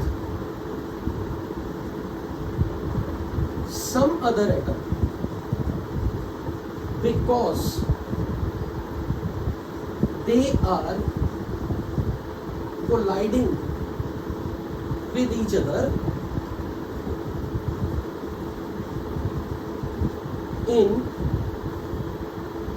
colliding with each other at every instant and can adopt any orientation during the collision.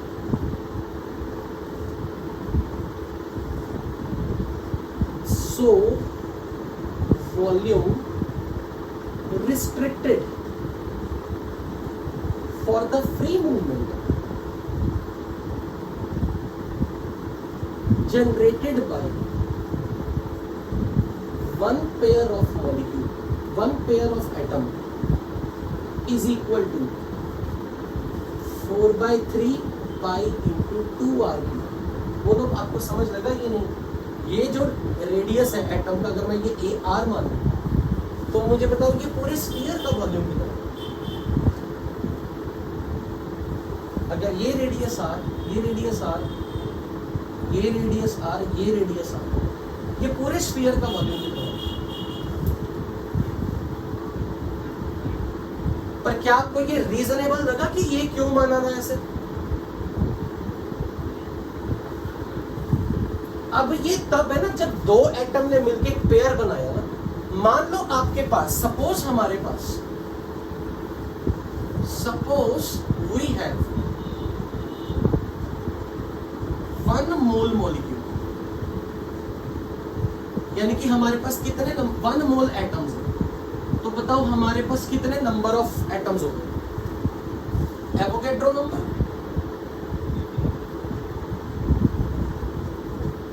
बताओ कितने नंबर ऑफ पेयर्स हो गए?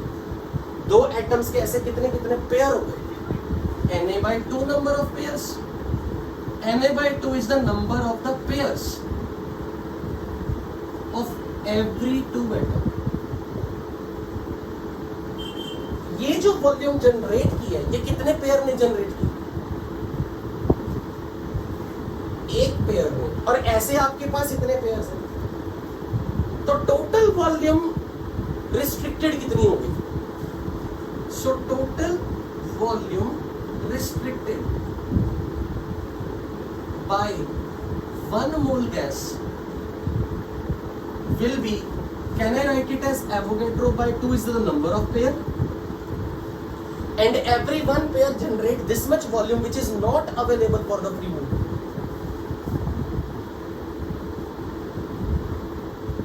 Is that point clear to you? ये हमने कौन सी volume निकाली? कौन सी volume? Restricted, यानी कि ये वो वॉल्यूम है जिसमें atoms and molecule can not move freely. So this number can be written as 4/3 pi 2 का cube 8 r cube into Avogadro by 2। और अगर मैं इसे सॉल्व करूं तो ये बना 4 into 4/3 pi r cube into n। अब आप ये बताओ, अगर आपके पास पास 1 मोल गैस होती, अगर हम अपना इतना दिमाग ना लगाते, आप इस अगर आपके पास 1 मोल गैस हो, आप यहाँ पर कितनी वॉल्यूम काउंट करते आपके हिसाब से? अगर यहाँ पे हम ये सब दिमाग ना लगाते तो हम यहाँ पर क्या कर रहे थे? एक एटम का volume multiply by number of atom. और अगर मेरे पास 1 मोल गैस है, अगर मेरे पास 1 मोल गैस है तो आप ये क्या काउंट करते हैं? 4/3 pi are cube into Avogadro number. अगर हम इतनी दिमाग ना लगाते, हम तो यही कह रहे थे ना, एक एटम का volume multiply by number of atom is total volume which is not available for free movement. पर वंडर वॉल की कैलकुलेशन क्या कह रही है कि ये अगर एक एटम का वॉल्यूम है, एक एटम का वॉल्यूम, उसका 4 गुना कर दो, यानी कि एक एटम अपनी चौगुनी वॉल्यूम जनरेट कर रहा है, जितनी उसकी अपनी वॉल्यूम है उससे 4 गुना ज्यादा वॉल्यूम जनरेट कर रहा है, जिसमें कोई दूसरा मॉलिक्यूल फ्रीली मूव नहीं कर सकता। क्योंकि ये एक एटम का वॉल्यूम मल्टीप्लाई बाय 4, तो एक एटम ने 4 गुना ज्यादा volume multiply by number of atom in 1 mole gas. तो ये जो वॉल्यूम बनी है ये उसके अपने वॉल्यूम से, हमारी एक्सपेक्टेशन से 4 गुना ज्यादा नहीं होगी। हम एक्सपेक्ट क्या कर रहे थे? इस नंबर को बताओ जरा, हम क्या एक्सपेक्ट कर रहे थे? 4/3 pi are cube into number of atom, और नंबर ऑफ एटम हमारे पास है Na, जबकि टोटल रिस्ट्रिक्टेड वॉल्यूम 4 गुना ज्यादा निकली, क्योंकि ये वाला स्पेस भी तो काउंट हो गया, शेडेड रीजन वाला ये। So this is actually restricted volume for how many mole of the gas?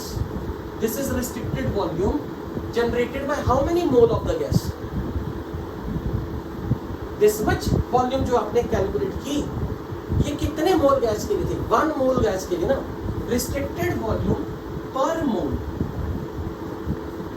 Now if we have n number of mole of the gas, जरूरी थोड़ा ना 1 मोल, क्या पता 2 मोल, 4 मोल, 10 मोल, 20 मोल। If we have n number of mole of the gas, how much will be restricted volume? Restricted volume of n moles of the gas. Can I write it as 4 into 4/3 pi r cube into Avogadro number multiplied by number of moles of the gas?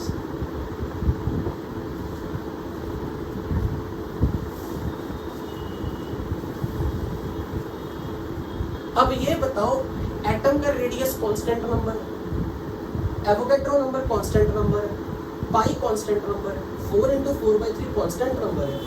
This constant number, यानी कि ये number is given a new name, van der Waals constant b. Van der Waals constant b, because this is constant, this is atom का radius is constant. So this I can write it as b into n. What is n? N is number of moles of the gas, is restricted volume for n moles gas.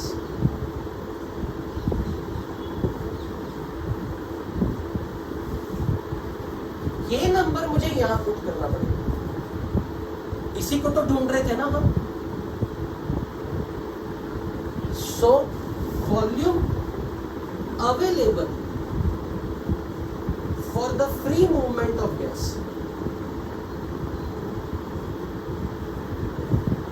is volume of container minus NV. मैंने container का volume भी माना, minus NV. This number NV is also called excluded volume for n moles. मुझे ये बताओ, excluded word का use आपको समझ में लगा? एक्सक्लूडेड क्यों? एक्सक्लूडेड का मीनिंग क्या समझ में लगा? कंटेनर का volume minus something, this volume is excluded.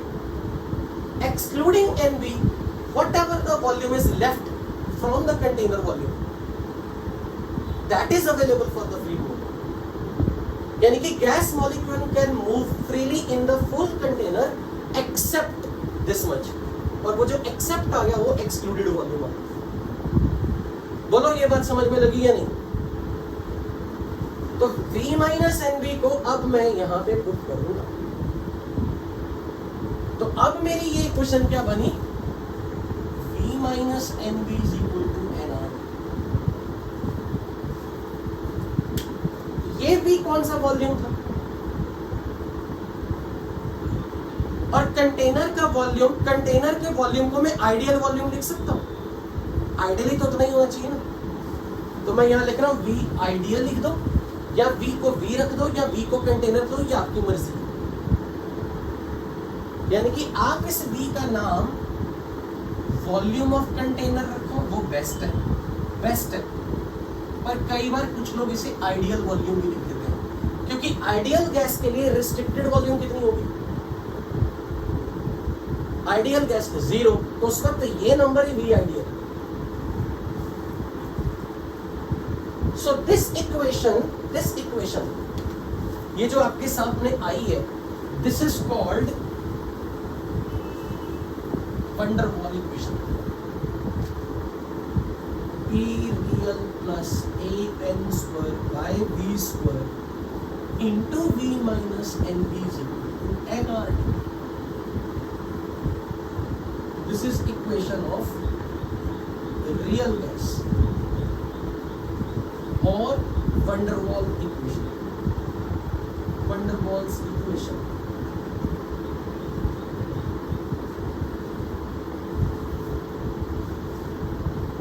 This is called correction term for the pressure. AN² by V² is correction term for the pressure.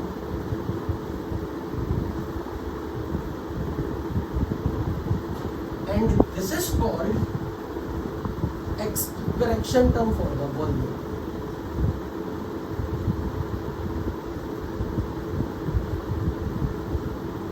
But बच्चों मुझे ये बताओ n क्या था? n क्या था यहाँ पे? PV NRT में n क्या है? तो फिर ये बताओ इस इक्वेशन में ये जो AN² by V² है, ये प्रेशर की करेक्शन टर्म कितने मोल गैस के लिए? ये नंबर n मोल। और ये करेक्शन टर्म फॉर वॉल्यूम कितने मोल गैस के लिए? n मोल्स गैस के लिए। तो यहां तक जाके हमें अब समझ में लगा कि वंडर वॉल ने कैसे दिमाग लगा के अपने प्रेशर और वॉल्यूम के करेक्शन टर्म्स में फिट करके बताया कि आइडियल गैस में ये करेक्शन कर दूंगा। अब ये इक्वेशन रियल गैस के लिए। अब ये बताओ आइडियली गैस के मॉलिक्यूल्स में कोई अट्रैक्शन या रिपल्शन होती है? अगर उनमें कोई अट्रैक्शन टर्म नहीं होगी तो A नंबर कितना होगा? और जब ये नंबर 0 होगा, और आइडियल गैस के केस में एटॉमिक साइज, एटम का रेडियस नेग्लिजिबल होता है या नहीं? एटम्स का वॉल्यूम खुद का, ये जो एक्सक्लूडेड वॉल्यूम, तो ये भी 0 अगर हो गया, ये भी 0 हो गया, तो क्या PV इक्वल टू nRT बनेगा? यानी कि गैस आइडियल है अगर उसके लिए A और B नंबर 0। इसका मतलब वंडर वॉल ये कहना चाह रहा था, जब आप किसी गैस को 0 प्रेशर पे रख देते हो, इनफाइनाइट वॉल्यूम लेके, उस गैस के लिए A और B नंबर तब मायना ही नहीं रखते। और जिस समय A और B 0 के बराबर हो, उस समय ये PV NRT होगा। पर एक्चुअल में A और B 0 नहीं है, A और B फिक्स्ड नंबर है। वो ये कहना चाह रहा है कि अगर इस नंबर का सॉल्व करने पे वैल्यू इसके मुकाबले में निग्लिजिबल आया तो ये हट जाएगा। A0 B0 कभी नहीं हो सकता। बच्चे ऐसे गलत पढ़ते हैं, जब A0 B0 तो PV is NRT। A and B can never be 0। खुद देखो, क्या एटम का रेडियस 0 हो सकता है? क्या एटम के लिए एवोगैड्रो नंबर 0 हो सकता है? B कभी 0 नहीं हो सकता। इसलिए A और B 0 नहीं है। अगर आप AN² by V² को सॉल्व करके वैल्यू देखो, अगर ये वैल्यू इससे बहुत छोटी आएगी तब ये हट जाएगा। अगर NB की वैल्यू सॉल्व करके V के मुकाबले में बहुत छोटी आई तब ये हट जाएगा, तब PV NRT होगा। पर बच्चे मिस्टेकनली इसे ऐसे अज्यूम कर दे, अच्छा गैस के लिए जब A और B 0 होगा, गैस के लिए तो A और B 0 है ही। A और B कांस्टेंट नंबर है। पर उन नंबर के साथ जब आप n square by B square solve करोगे, अगर ये नंबर p रियल से बहुत छोटा आ गया तो ये हट जाएगा। अगर n b की वैल्यू v से बहुत छोटी आ गई तो ये हट जाएगी। तब आप कह दोगे कि p और v इज nRT। पर दिमाग में अब आपके क्या होना चाहिए, p v इज nRT। आपके दिमाग में ऐसा चलनी है, pressure multiply by volume should be nRT। अब वो प्रेशर ये वाला भी हो सकता है, वो प्रेशर अकेला ये भी हो सकता है जब ये निकले। आई थिंक आपको अभी तक जितना पढ़ाया क्लास में समझ आया होगा। कोई डाउट पूछना हो मेरे से?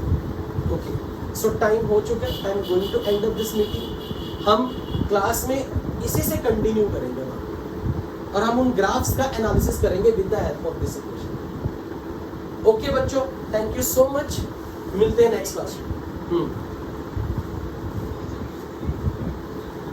Very good question. हो सकते हैं, ये बहुत अच्छा सवाल पूछा कि कोलिजन के टाइम पे 3 एटम्स तो नहीं टकरा सकते, 3 क्या 4 भी टकरा सकते, 5 भी टकरा सकते। एक थ्योरी है स्टैटिस्टिकल मैकेनिक्स में कि जब कभी आपके पास एटम्स और मॉलिक्यूल की संख्या बहुत ज्यादा हो जाती है ना, तो प्रोबेबिलिटी देखनी पड़ती है कि 2 एटम्स की कोलिजन की प्रोबेबिलिटी हाई है या 3 की कोलिजन की, 3 एटम की प्रोबेबिलिटी, 3 एटम की कोलाइड करने की प्रोबेबिलिटी है। तो स्टैटिस्टिकल मैकेनिक्स में ये प्रूवन रिजल्ट है कि जब भी आपके पास ह्यूज नंबर ऑफ मॉलिक्यूल्स होंगे, the probability that the 2 particle will collide it is maximum. तो इस असम्पशन पे वंडर वॉल इक्वेशन बना। नहीं तो कोई कह सकता है 3 में भी तो कोलिजन हो सकता है, 4 में भी कोलिजन हो सकता है। अगर मुझे इफेक्टिव कोलिजन देखना है, in fact I should use the word simple, the probability that the 2 particle will collide has highest probability।